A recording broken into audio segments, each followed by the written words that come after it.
S, ಅಧ್ಯಾಯ 4 ಜ್ಞಾನ ಕರ್ಮ ಸನ್ಯಾಸ ಯೋಗ, ದಿವ್ಯ ಜ್ಞಾನ.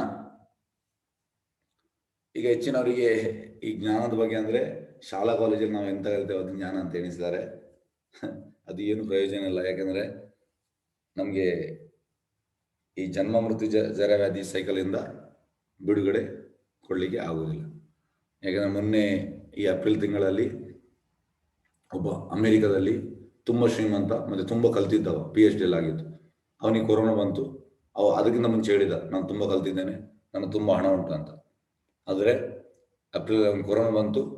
ಅವನಿಗೊಂದು ಹಾಸ್ಪಿಟಲ್ ಕಟ್ಟುವಷ್ಟು ಹಣ ಇತ್ತಂತೆ ಅಮೆರಿಕದಲ್ಲಿ. ಆದರೆ ಅವ್ರು ಸತ್ತು ಹೋದ ಮೇಲೆ ಈ ಕಾರ್ಪೊರೇಷನ್ ಗಾಡಿಯವರು ಅವನಿಗೆ, ಮನೆಯವರಿಗೆ ಕೂಡ ಅವನು ಹೆಣ ನೋಡ್ಲಿಕ್ಕೆ ಇರಲಿಲ್ಲ. ಆ ಗಾಡಿಯಲ್ಲಿ ಬಂದವನನ್ನು ಹೋಗಿ ಡಂಪ್ ಮಾಡಿದರು. ಹಾಗಾಗಿ ಇದು ಜ್ಞಾನ ಅಲ್ಲ. ಜನರು ತಪ್ಪು ತಿಳ್ಕೊಂಡಿದ್ದಾರೆ. ಅಂದ್ರೆ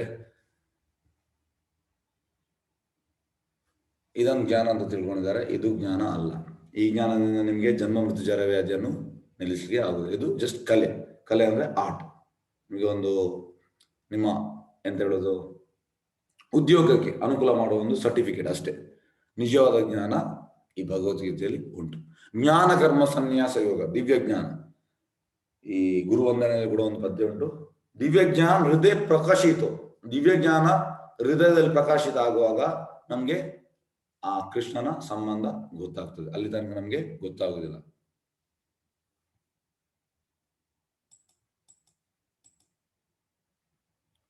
ನೋಡಿ, ಇದು ಭಗವದ್ಗೀತೆ ಯಥಾರೂಪ.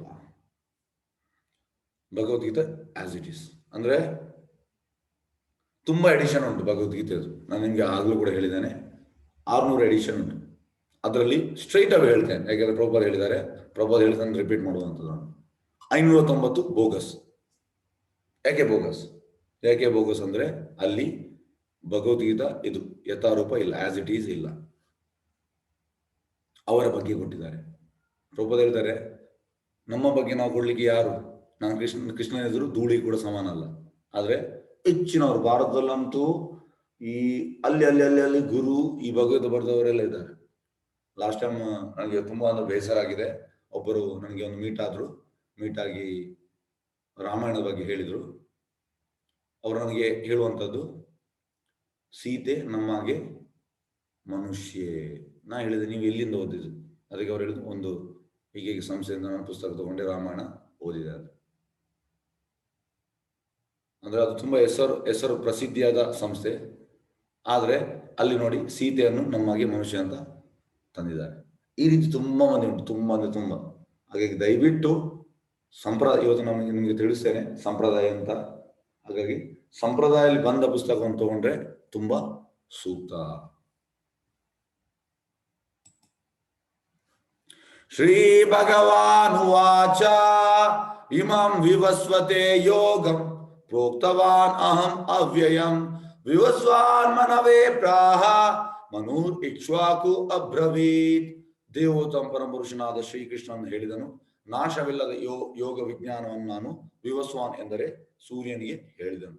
ವಿವಸ್ವಾನ್ ಅದನ್ನು ಮಾನವ ಕುಲದ ತಂದೆಯಾದ ಮನುವಿಗೆ ಹೇಳಿದನು. ಮನು ಇಕ್ಷ್ವಾಕುಗೆ ಹೇಳಿದನು. ನೋಡಿ, ಈಗ ಅರ್ಜುನನಿಗೆ ಕೃಷ್ಣ ಹೇಳುವಂಥದ್ದು, ನಿನ್ಗೆ ಹೇಳುವ ಮುಂಚೆ ನಾನು ಸೂರ್ಯದೇವ ಅಂದ್ರೆ ವಿವಸ್ವಾನ್, ಸೂರ್ಯದೇವರಿಗೆ ಇದನ್ನು ಹೇಳಿದ್ದೇನೆ ಎಷ್ಟೋ ಕೋಟಿ ವರ್ಷದಿಂದ. ಆಗ ನೀನು ಕೂಡ ನನ್ನೊಟ್ಟಿಗೆ ಇದ್ದೀಯಾ, ನಿನ್ಗೆ ಯಾವುದು ನೆನಪಿಲ್ಲ. ಯಾಕಂದ್ರೆ ಕೃಷ್ಣ ಯಾವಾಗೆಲ್ಲ ಬರ್ತಾನೆ, ಅರ್ಜುನ ಕೂಡ ಬರ್ತಾನೆ. ನಿತ್ಯ ಸಿದ್ಧ ಕೃಷ್ಣ ಭಕ್ತ ಸಾಧಕ ಹೋಬನಾಯ್ ಶ್ರವಣಾದಿ ಶುದ್ಧ ಚಿತ್ತಕಾರಾಯ ಉಭೋಯ್.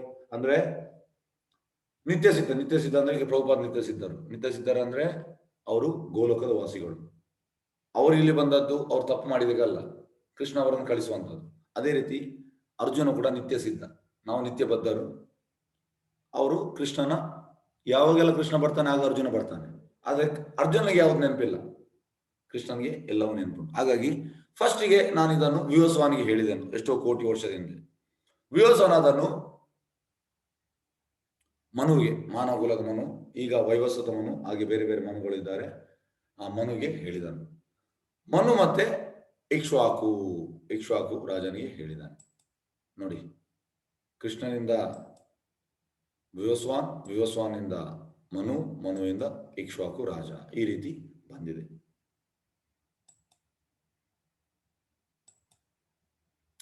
ಏವಂ ಪರಂಪರಾ ಪ್ರಾಪ್ತಂ ಇಮಂ ರಾಜ ಋಷಿಯೋ ವಿದು ಸಕಾಲೇನ ಮಹತ ಯೋಗ ನಷ್ಟ ಪರಂತಪ. ಈ ಉತ್ತಮೋತ್ತಮ ವಿಜ್ಞಾನ ಗುರು ಪರಂಪರೆಯಲ್ಲಿ ಬಂದಿತ್ತು. ರಾಜ ಋಷಿಗಳು ಅದನ್ನು ಹಾಗೆಯೇ ಗ್ರಹಿಸಿದರು. ಆದರೆ ಕಾಲಕ್ರಮದಲ್ಲಿ ಈ ಪರಂಪರೆಯು ಛೇದವಾಯಿತು. ಆದ್ದರಿಂದ ಈ ವಿಜ್ಞಾನವು ನಷ್ಟವಾದಂತೆ ಕಾಣುತ್ತದೆ.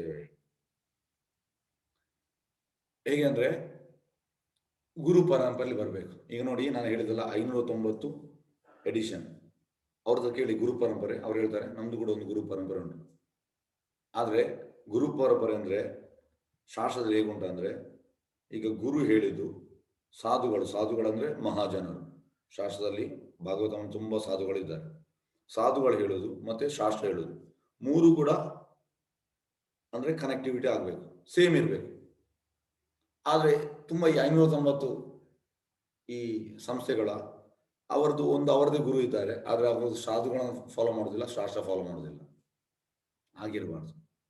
ಗುರು, ಸಾಧು, ಶಾಸ್ತ್ರ ತ್ರಿನೋಕೆ ಏಕಿ ವಾಕ್ಯ, ಮೂರು ಕೂಡ ಸೇಮ್ ಲೈನ್ ಅಲ್ಲಿ ಇರ್ಬೇಕು, ಸ್ಟ್ರೈಟ್ ಲೈನ್ ಅಲ್ಲಿ ಇರ್ಬೇಕು. ಹಾಗಾಗಿ ಆ ಗುರು ಪರಂಪರೆ ಇಲ್ಲ. ಇದು ಗುರು ಪರಂಪರೆಯಲ್ಲಿ ಬಂದಿತ್ತು.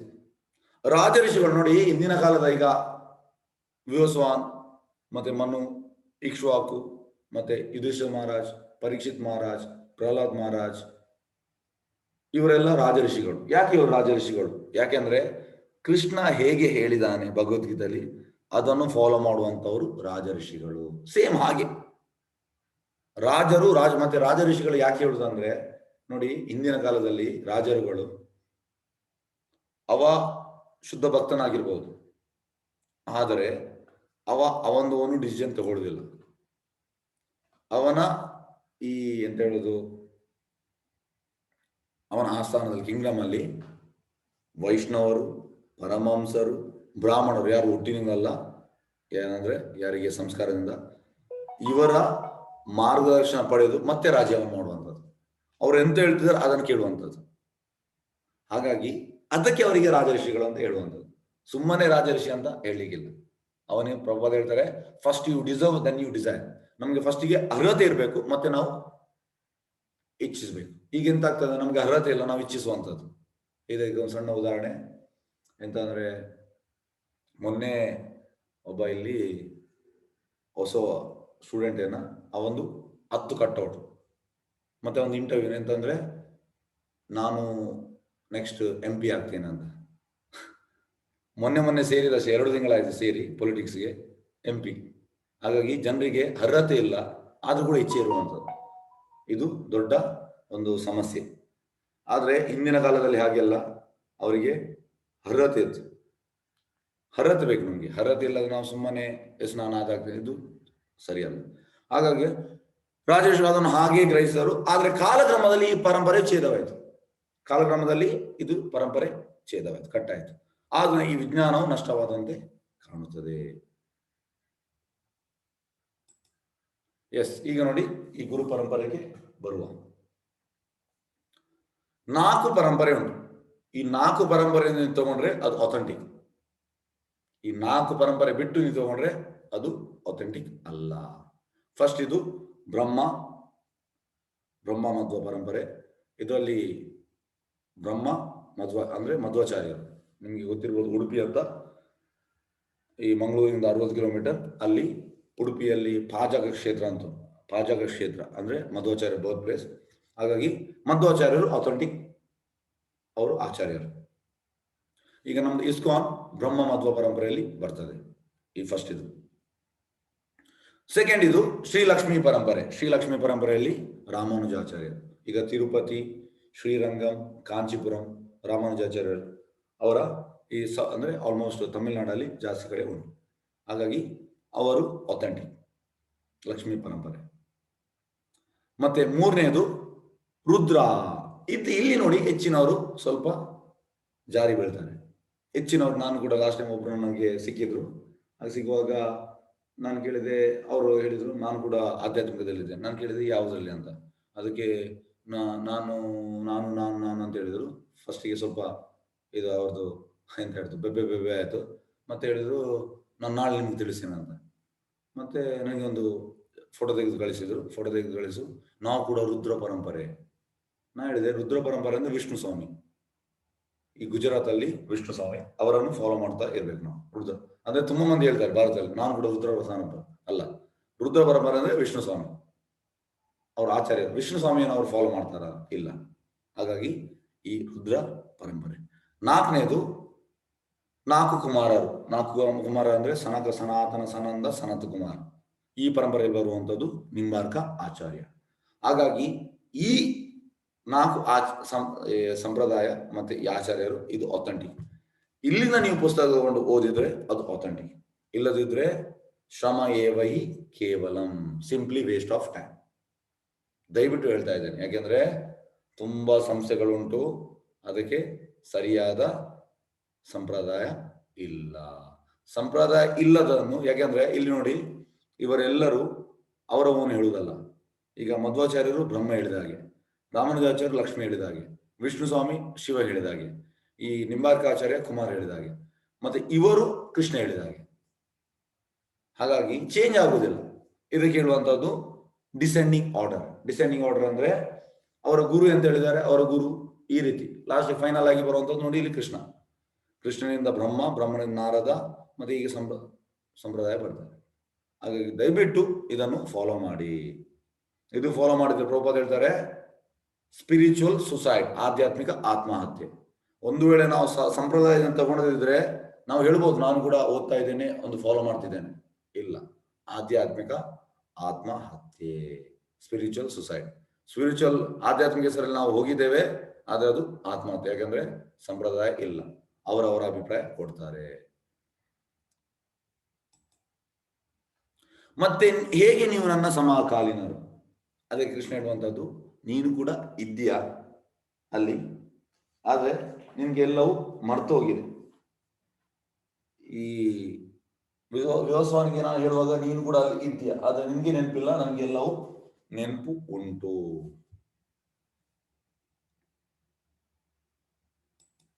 ಎಸ್ ನೋಡಿ, ಇದು ತುಂಬಾ ಮುಖ್ಯ. ಇದನ್ನು ದಯವಿಟ್ಟು ಬರೆ ತಗೊಳ್ಳಿ, ಯಾಕೆಂದ್ರೆ ಪ್ರಭುಪಾದ್ ಈ ಭಾವಾರ್ಥದಲ್ಲಿ ಕೊಟ್ಟಿದ್ದಾರೆ. ಹಾಗಾಗಿ ಇದು ತುಂಬಾ ಅಂದ್ರೆ ತುಂಬಾ ಮುಖ್ಯ ಕ್ಯಾಲ್ಕುಲೇಷನ್. ಈಗ ನೋಡಿ, ನಾವು ಕಲಿಯುಗದಲ್ಲಿ ಇದ್ದೇವೆ. ಕಲಿಯುಗ ಟೋಟಲ್ 4,32,000 ವರ್ಷ. ಈಗ 5,000 ವರ್ಷ ಆಗಿದೆ. ದ್ವಾಪರ ಯುಗ ಅದರ ಡಬಲ್ 1:2, 8,64,000 ವರ್ಷ. ತ್ರೇತಯುಗ ಅದರ 3 ಪಟ್ಟು 1:3, 12,96,000 ವರ್ಷ. ಸತ್ಯಯುಗ 1:4 ಅಂದ್ರೆ 17,28,000 ವರ್ಷ. ಈ 4 ಯುಗ ಸೇರಿ ಒಂದು ದಿವ್ಯ ಯುಗ. ಸತ್ಯ, ತ್ರೇತ, ದ್ವಾಪರ, ಕಲಿಯುಗ, ಈ 4 ಯುಗ ಸೇರಿ ಒಂದು ದಿವ್ಯ ಯುಗ. ಇಂಥ 71 ದಿವ್ಯ ಯುಗ ಸೇರಿ ಒಂದು ಮನ್ವಂತರ. ಮತ್ತೆ ಈ 14 ಮನ್ವಂತರ ಸೇರಿ ಬ್ರಹ್ಮನ ಒಂದು ದಿವಸ, ಅದಕ್ಕೆ ಕಲ್ಪ ಅಂತ ಹೇಳುವಂಥದ್ದು. ಅಷ್ಟೇ ಬ್ರಹ್ಮನ ರಾತ್ರಿ ಕೂಡ ಉಂಟು. ಬ್ರಹ್ಮನ ಒಂದು ದಿವಸ ಆಗುವಾಗ ಪೂರ್ತಿ ಪ್ರಳಯ ಅಲ್ಲ, ಪಾರ್ಷಿಯಲ್ ಡಿವಾಸ್ಟೇಷನ್, ಪಾರ್ಷಿಯಲ್ ಪ್ರಳಯ ಆಗ್ತದೆ. ಆಗ ಬ್ರಹ್ಮ ಇರ್ತಾನೆ, ಮತ್ತೆ ಉಳಿದ ಎಲ್ಲ ಜೀವಿಗಳು ಆ ಪ್ರಳಯದಲ್ಲಿ ಮುಳುಗಿ ಹೋಗ್ತಾರೆ. ಮತ್ತೆ ಬ್ರಹ್ಮ ಬೆಳಿಗ್ಗೆ ಹೇಳ್ತಾನೆ, ಎದ್ದು ತಿಲಕ ಆಗ್ತಾನೆ, ವಾಪಸ್ ಸೃಷ್ಟಿ. ಯಾಕಂದ್ರೆ ಬ್ರಹ್ಮ ಮಲಗುವಾಗ ಅವನಿಗೆ ಯಾವುದು ಡಿಸ್ಟರ್ಬೆನ್ಸ್ ಬೇಡ. ಯಾಕಂದ್ರೆ ಬ್ರಹ್ಮನಿಗೆ ಗೊತ್ತುಂಟು ಜನರ ಕಿರಿಕಿರಿ, ಅದಕ್ಕೆ ಅವ ಎಲ್ಲವನ್ನು ಮಾಡಿ ಮತ್ತೆ ಅವ ಮಲಗುವಂಥದ್ದು. ಈ ರೀತಿ ಬ್ರಹ್ಮ 100 ವರ್ಷ ಬದುಕ್ತಾನೆ. ಹಾಗಾಗಿ ಎಣಿಸಿ, ಬ್ರಹ್ಮನ ಒಂದು ದಿವಸ ಎಷ್ಟು ನೋಡಿ, ನಮ್ಮ ಒಂದು ಟೈಮ್ ನೋಡಿ. ಪ್ರಭುಪಾದ ಹೇಳುವಂಥದ್ದು ಇದನ್ನು ಪ್ರಭುಪಾದ ಯಾಕೆ ಕ್ಯಾಲ್ಕುಲೇಷನ್ ಕೊಟ್ಟಿದ್ದಾರೆ? ಬ್ರಹ್ಮನೆದುರು ನಾವು ಏನು ಅಲ್ಲ, ಅಂತ ಬ್ರಹ್ಮ ಕೃಷ್ಣನೆದುರು ಏನು ಅಲ್ಲ. ಇದಕ್ಕೆ ಉದಾಹರಣೆ, ಒಂದು ದಿವಸ ಬ್ರಹ್ಮ ಹೋಗ್ತಾನೆ. ಯಾಕೆಂದ್ರೆ ನಮ್ಮ ಈ ಬ್ರಹ್ಮ, ನಮ್ಮ ಈ ಭೂಲೋಕದ ಬ್ರಹ್ಮ ಚತುರ್ಮುಖ, ಅಂದ್ರೆ 4 ಮುಖ ಬ್ರಹ್ಮ. ಬ್ರಹ್ಮ ಬೋಲೆ ಚತುರ್ಮುಖ, ಕೃಷ್ಣ ಕೃಷ್ಣ ಹಾರೆ ಹಾರೆ, ಮಹಾದೇವ ಪಂಚಮುಖ, ರಾಮ ರಾಮ ಹಾರೆ ಹಾರೆ. ಅಂದ್ರೆ ಶಿವನಿಗೆ 5 ಮುಖ, ಬ್ರಹ್ಮನಿಗೆ 4 ಮುಖ. ಬ್ರಹ್ಮ ಹೋಗ್ತಾನೆ, ಹೋಗುವಾಗ ಅವನನ್ನು ಅಲ್ಲಿ ದ್ವಾರಪಾಲಕರು ನಿಲ್ಲಿಸ್ತಾರೆ. ಆಗ ಹೇಳ್ತಾನೆ, ಯಾರು ನೀನು? ಹೇಳು ಕೃಷ್ಣನಿಗೆ ಚತುರ್ಮುಖ ಬ್ರಹ್ಮ ಬಂದಿದ್ದೇನಂತ. ಕೃಷ್ಣನ ಅಂತರ್ಯಾಮಿ ಎಲ್ಲರ ಹೃದಯದಲ್ಲಿದ್ದಾನೆ. ಅವ ಇಮಿಡಿಯೇಟ್ ಅಲ್ಲಿ 1,000 ತಲೆಯದು, 100 ತಲೆಯದು, 10,000 ತಲೆಯದು, 1,00,000 ತಲೆಯದು, 10,00,000 ತಲೆಯದು ಬ್ರಹ್ಮ, ಎಲ್ಲ ಬ್ರಹ್ಮಗಳನ್ನು ತರ್ತಾನೆ. ಅಂದ್ರೆ ಈ ಕಾರಣೋದಕ ಶಾಹಿ ವಿಷ್ಣು ಅನ್ಲಿಮಿಟೆಡ್ ಬ್ರಹ್ಮಾಂಡ ಸೃಷ್ಟಿ ಮಾಡ್ತಾರೆ. ಮತ್ತೆ ಆ ಬ್ರಹ್ಮಾಂಡದಲ್ಲಿ ಗರ್ಭೋದಕ ಶಾಹಿ ವಿಷ್ಣು ಹೋಗ್ತಾರೆ ಎಲ್ಲ ಬ್ರಹ್ಮಾಂಡಕ್ಕೆ. ಅಲ್ಲಿ ಅಂದ್ರೆ ಬೇರೆ ಬೇರೆ ಬ್ರಹ್ಮಾಂಡದಲ್ಲಿ ಅನ್ಲಿಮಿಟೆಡ್ ಬ್ರಹ್ಮನವರು ಇರ್ತಾರೆ. ಹಾಗಾಗಿ ಒಳಗೆ ಬರ್ತಾನೆ ಬ್ರಹ್ಮ, ನೋಡ್ತಾನೆ ಬ್ರಹ್ಮ ಎಣಿಸುವುದು ನಾನೇ ಒಬ್ಬ ಬ್ರಹ್ಮ ಅಂತ. ಆದ್ರೆ ಅವನಿಗೆ ಗೊತ್ತಾಗ್ತದೆ ತುಂಬಾ ನನಗಿಂತ ಶಕ್ತಿಶಾಲಿ ಬ್ರಹ್ಮಗಳು ಇದ್ದಾರೆ. ಹಾಗಾಗಿ ನಾವು ಪ್ರಭುಪಾದ ಯಾಕೆ ಇಲ್ಲಿ ಕೊಟ್ಟಿದ್ದಾರೆ ಅಂದ್ರೆ, ನಾವು ಎಣಿಸ್ಬೇಕು ಅಂದ್ರೆ ನಾವು ಏನು ಅಲ್ಲ ಅಂತ ನಮ್ಗೆ ಆ ಥಾಟ್ ಬರ್ಬೇಕು. ಈಗ ಎಂತಾಗಿದೆ ಅಂದ್ರೆ ಕಲಿಯುಗದ ಜನರಿಗೆ ಅಹಂಕಾರ. ಎಸ್, ತೋರಿಸು ನೀವು ದೇವರನ್ನು. ನನಗೆ ತುಂಬಾ ಮಂದಿ ಕೇಳಿದ್ದಾರೆ. ಅಂದ್ರೆ ಈ ಪುಸ್ತಕ ವಿತರಣೆ ಮಾಡುವಾಗ ಕೆಲವು ಜನರೆಲ್ಲ ಬರೋದು, ಸ್ಟಾಲ್ಗೆ ಬರೋದು, ನೀವು ಹೇಳ್ತೀರಲ್ಲ ದೊಡ್ಡ ದೊಡ್ಡ ನಿಮ್ಮ ಕೃಷ್ಣ ಅಂತ, ಕೃಷ್ಣನ ತೋರಿಸು ಅಂದ್ರೆ ಆಟದ ಗೊಂಬೆ ಅಂತ ಎಣಿಸಿದ್ದಾರೆ ಜನರು. ಬ್ರಹ್ಮನೆದು ನಾವು ಏನು ಅಲ್ಲ ಅಂತ, ಬ್ರಹ್ಮ ಕೃಷ್ಣನಿದು ಏನು ಅಲ್ಲ, ಮತ್ತೆ ನಾವು ಕೃಷ್ಣ ನೋಡ್ಲಿಕ್ಕೆ ಹೋಗ್ತಾ ಇದ್ದೇವೆ. ಇದು ನಮ್ಮ ತಪ್ಪು ಕಲ್ಪನೆ.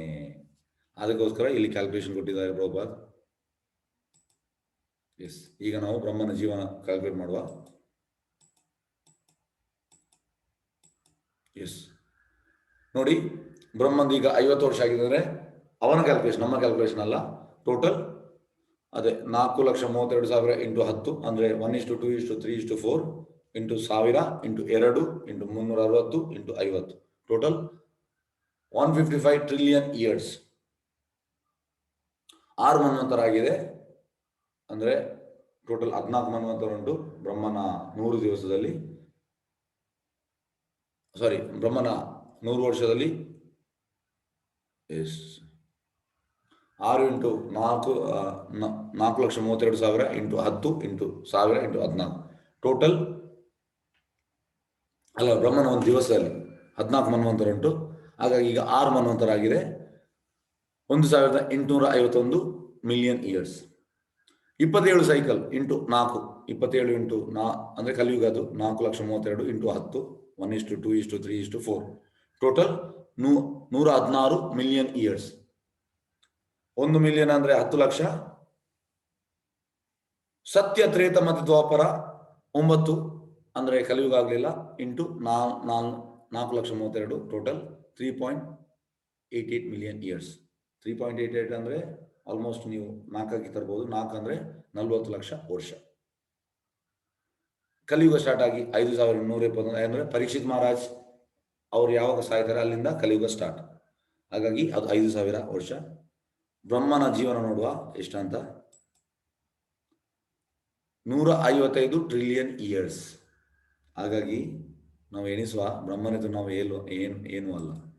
ಎಸ್, ಗೀತೆಯನ್ನು ಯಾವಾಗ ಗೀತೆಯನ್ನು ಸೂರ್ಯದೇವರಿಗೆ ಹೇಳಲಾಯಿತು ಇದನ್ನು ನೋಡುವ. Total 116 million years. Satyayuga, Treta 3.88, 5,121. ಹಾಗಾಗಿ ಮನು ಹುಟ್ಟುವ ಮುಂಚೆ ಗೀತೆಯನ್ನು ವಿವಸ್ವಾನಿಗೆ ಹೇಳಲಾಯಿತು. ಅಂದ್ರೆ 120 ಮಿಲಿಯನ್ ಇಯರ್ಸ್ ಎಗೋ. ಅಂದ್ರೆ 120 ಅಂದ್ರೆ 1 ಮಿಲಿಯನ್ ಅಂದ್ರೆ 10 ಲಕ್ಷ. ಹಾಗಾಗಿ ಇಂಟು 10 ಲಕ್ಷ ಇಂಟು 120 ಅಂದ್ರೆ ಆಲ್ಮೋಸ್ಟ್ ನಿಮಗೆ 1 ಕೋಟಿ. ಎಸ್, 12 ಕೋಟಿ ಆಗ್ತದೆ. ಹಾಗಾಗಿ ಆ 120 ಮಿಲಿಯನ್ ಇಯರ್ಸ್ ಎಗೋ ವಿವಸ್ವಾನಿಗೆ ಹೇಳಲಾಯಿತು.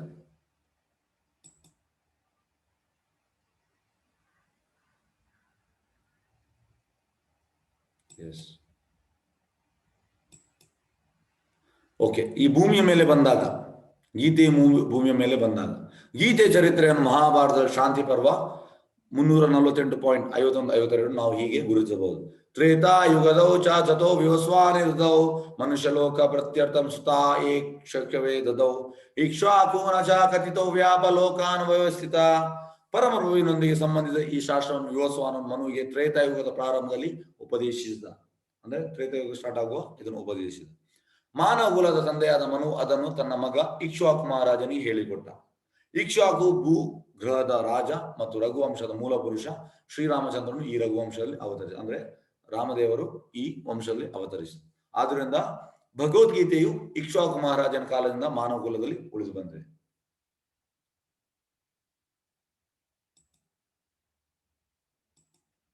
ಎಸ್, ತ್ರೇತಾಯುಗ ಮತ್ತು ದ್ವಾಪರಯುಗ 21,60,000 ವರ್ಷ. ಎಸ್, ಕಲಿಯುಗ ಸ್ಟಾರ್ಟಿಂಗ್ 5,120. ಹಾಗಾಗಿ 2 ಮಿಲಿಯನ್ ಅಂದ್ರೆ ನಿಮ್ಗೆ 20 ಲಕ್ಷ ವರ್ಷದಿಂದ ಈ ಭೂಮಿಯ ಮೇಲೆ ಬಂದಿದೆ. ಈಗ ಯಾರಾದ್ರೂ ನಿಮ್ಮ ಹತ್ರ ಹೇಳಿದ್ರೆ, ಈಗ ಕೆಲವರು ಹೇಳ್ತಾರೆ ಈ ಗೀತೆ ಮೊನ್ನೆ 5,000 ವರ್ಷ ಹಿಂದೆ ಹೇಳಿದ್ ಅಲ್ಲ. ಗೀತೆಯು 20 ಲಕ್ಷ ಹಿಂದೆ ಭೂಮಿಯ ಮೇಲೆ ಬಂದಿದೆ. ಆದ್ರೆ ಎಂತ ಹೇಳುದು, ವ್ಯವಸಾಯನಿಗೆ ತುಂಬಾ ಹಿಂದೆ ಹೇಳಿದ್ದಾರೆ, ಅದು ಭೂಮಿಯ ಮೇಲೆ ಬಂದದ್ದು 20 ಲಕ್ಷ ಹಿಂದೆ. ಎಸ್, ಬ್ರಹ್ಮನ ಒಂದು ದಿನ ಎಷ್ಟು ಇದು ಕ್ಯಾಲ್ಕುಲೇಷನ್? 864 ಕೋಟಿ ವರ್ಷ. ಇದು ನಮ್ಮ ಪ್ರಕಾರ. ಬ್ರಹ್ಮನ 1 ಗಂಟೆ 36 ಕೋಟಿ ವರ್ಷ.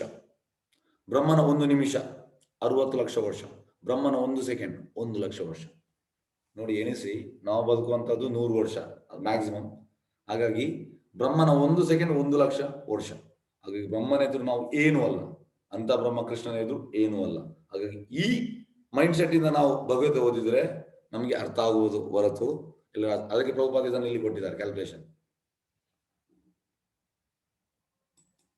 ಎಸ್, ಕೃಷ್ಣ ಹೇಗೆ ಕಾಣಿಸಿಕೊಳ್ಳುತ್ತಾನೆ? ಅಜೋ ಅಭಿಸಾನ್ ಅವ್ಯಾತ್ಮ ಭೂತಾನಾಂ ಈಶ್ವರ ಅಭಿಸಾನ್ ಪ್ರಕೃತಿಂ ಸ್ವಾಂ ಅಧಿಷ್ಠಾಯ ಸಂಭವಾಮಿ ಆತ್ಮ ಮಾಯೆಯ. ನನಗೆ ಹುಟ್ಟು ಎನ್ನುವುದಿಲ್ಲ, ನನ್ನ ಆಧ್ಯಾತ್ಮಿಕ ಶರೀರ ಕ್ಷಯಿಸುವುದಿಲ್ಲ. ನಾನು ಎಲ್ಲಾ ಜೀವಿಗಳ ಪ್ರಭು, ಆದರೂ ಪ್ರತಿ ಯುಗದಲ್ಲೂ ನನ್ನ ಮೂಲ ಆಧ್ಯಾತ್ಮಿಕ ರೂಪದಲ್ಲಿ ಅವತರಿಸುತ್ತೇನೆ. ನೋಡಿ, ತುಂಬಾ ಮಂದಿ, ಇದು ನಂದು 10th ಬ್ಯಾಚ್, ಅಂದ್ರೆ ಜೂನಲ್ಲಿ ನಾವು ಸ್ಟಾರ್ಟ್ ಮಾಡಿದ್ದೇವೆ. ಹೆಚ್ಚಿನವ್ರು ಹೇಳುವಂಥದ್ದು ಅಂದ್ರೆ ಈ ಧಾರಾವಾಹಿ ಅಂತ ಹೇಳುದು, ಟಿವಿ ಸೀರಿಯಲ್ ಮತ್ತೆ ಫಿಲ್ಮ್ ಈ ಎಲ್ಲ, ಅಂದ್ರೆ ಆ ಮಾಡಿದವ ಧಾರಾವಾಹಿ ಅವ ಡೈರೆಕ್ಟರ್ ಆಗ್ಲಿ, ಪ್ರೊಡ್ಯೂಸರ್ ಆಗ್ಲಿ, ಆಕ್ಟರ್ ಆಗ್ಲಿ, ಅವ್ರ ಭಕ್ತಿಯಲ್ಲಿ ಇಲ್ಲ. ಹೇಳುವಂಥದ್ದು ಕೃಷ್ಣ ಸತ್ತ, ಹೀಗೆ ಸತ್ತ, ಅದರಲ್ಲಿ ಹೀಗೆ ಗುಣ. ದಯವಿಟ್ಟು ಕೃಷ್ಣನಿಗೆ ಹುಟ್ಟು ಅನ್ನೋದಿಲ್ಲ. ನಾವು ಭಗವದ್ಗೀತೆ ಅಂತ ತಿಳಿಬೇಕು. ಯಾರ್ಯಾರು ಅಂದ್ರೆ ಭಕ್ತರಲ್ಲದವರು ಈ ಧಾರಾವಾಹಿ ಎಲ್ಲ ಮಾಡ್ತಾರೆ, ಅವರಿಂದ ನಾವು ತಿಳಿಯೋದಲ್ಲ. ನೋಡಿ, ಕೃಷ್ಣ ಅಂತ ಹೇಳುವಂಥದ್ದು ಕೃಷ್ಣನಿಗೆ ಹುಟ್ಟು ಎನ್ನುವುದಿಲ್ಲ. ಕೃಷ್ಣ ಬಂದದ್ದು ಆ ಗೋಲೋಕದಿಂದ ಬಂದದ್ದು, ಯಾವ ಸಚ್ಚಿದಾನಂದ ದೇಹದಲ್ಲಿ.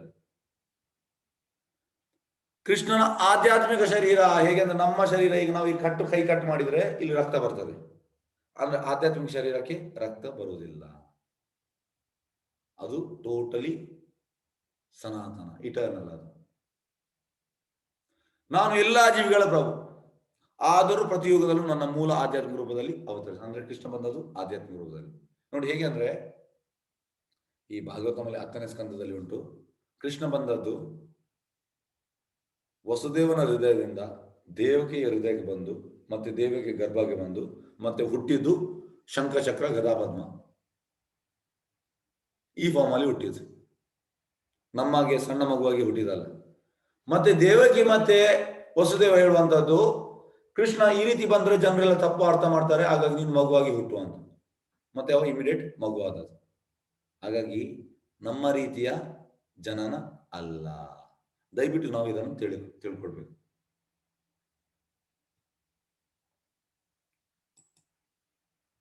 ಕೃಷ್ಣ ಯಾವಾಗ ಕಾಣಿಸಿಕೊಳ್ಳುತ್ತಾನೆ? ಯದಾ ಯದಾ ಈ ಧರ್ಮಸ್ಯ ಗ್ಲಾನಿರ್ಭವತಿ ಭಾರತ ಅಭ್ಯುತ್ಥಾನಂ ಅಧರ್ಮಸ್ಯ ತದಾತ್ಮಾನಾಂ ಸೃಜಾಮ್ಯಹಂ.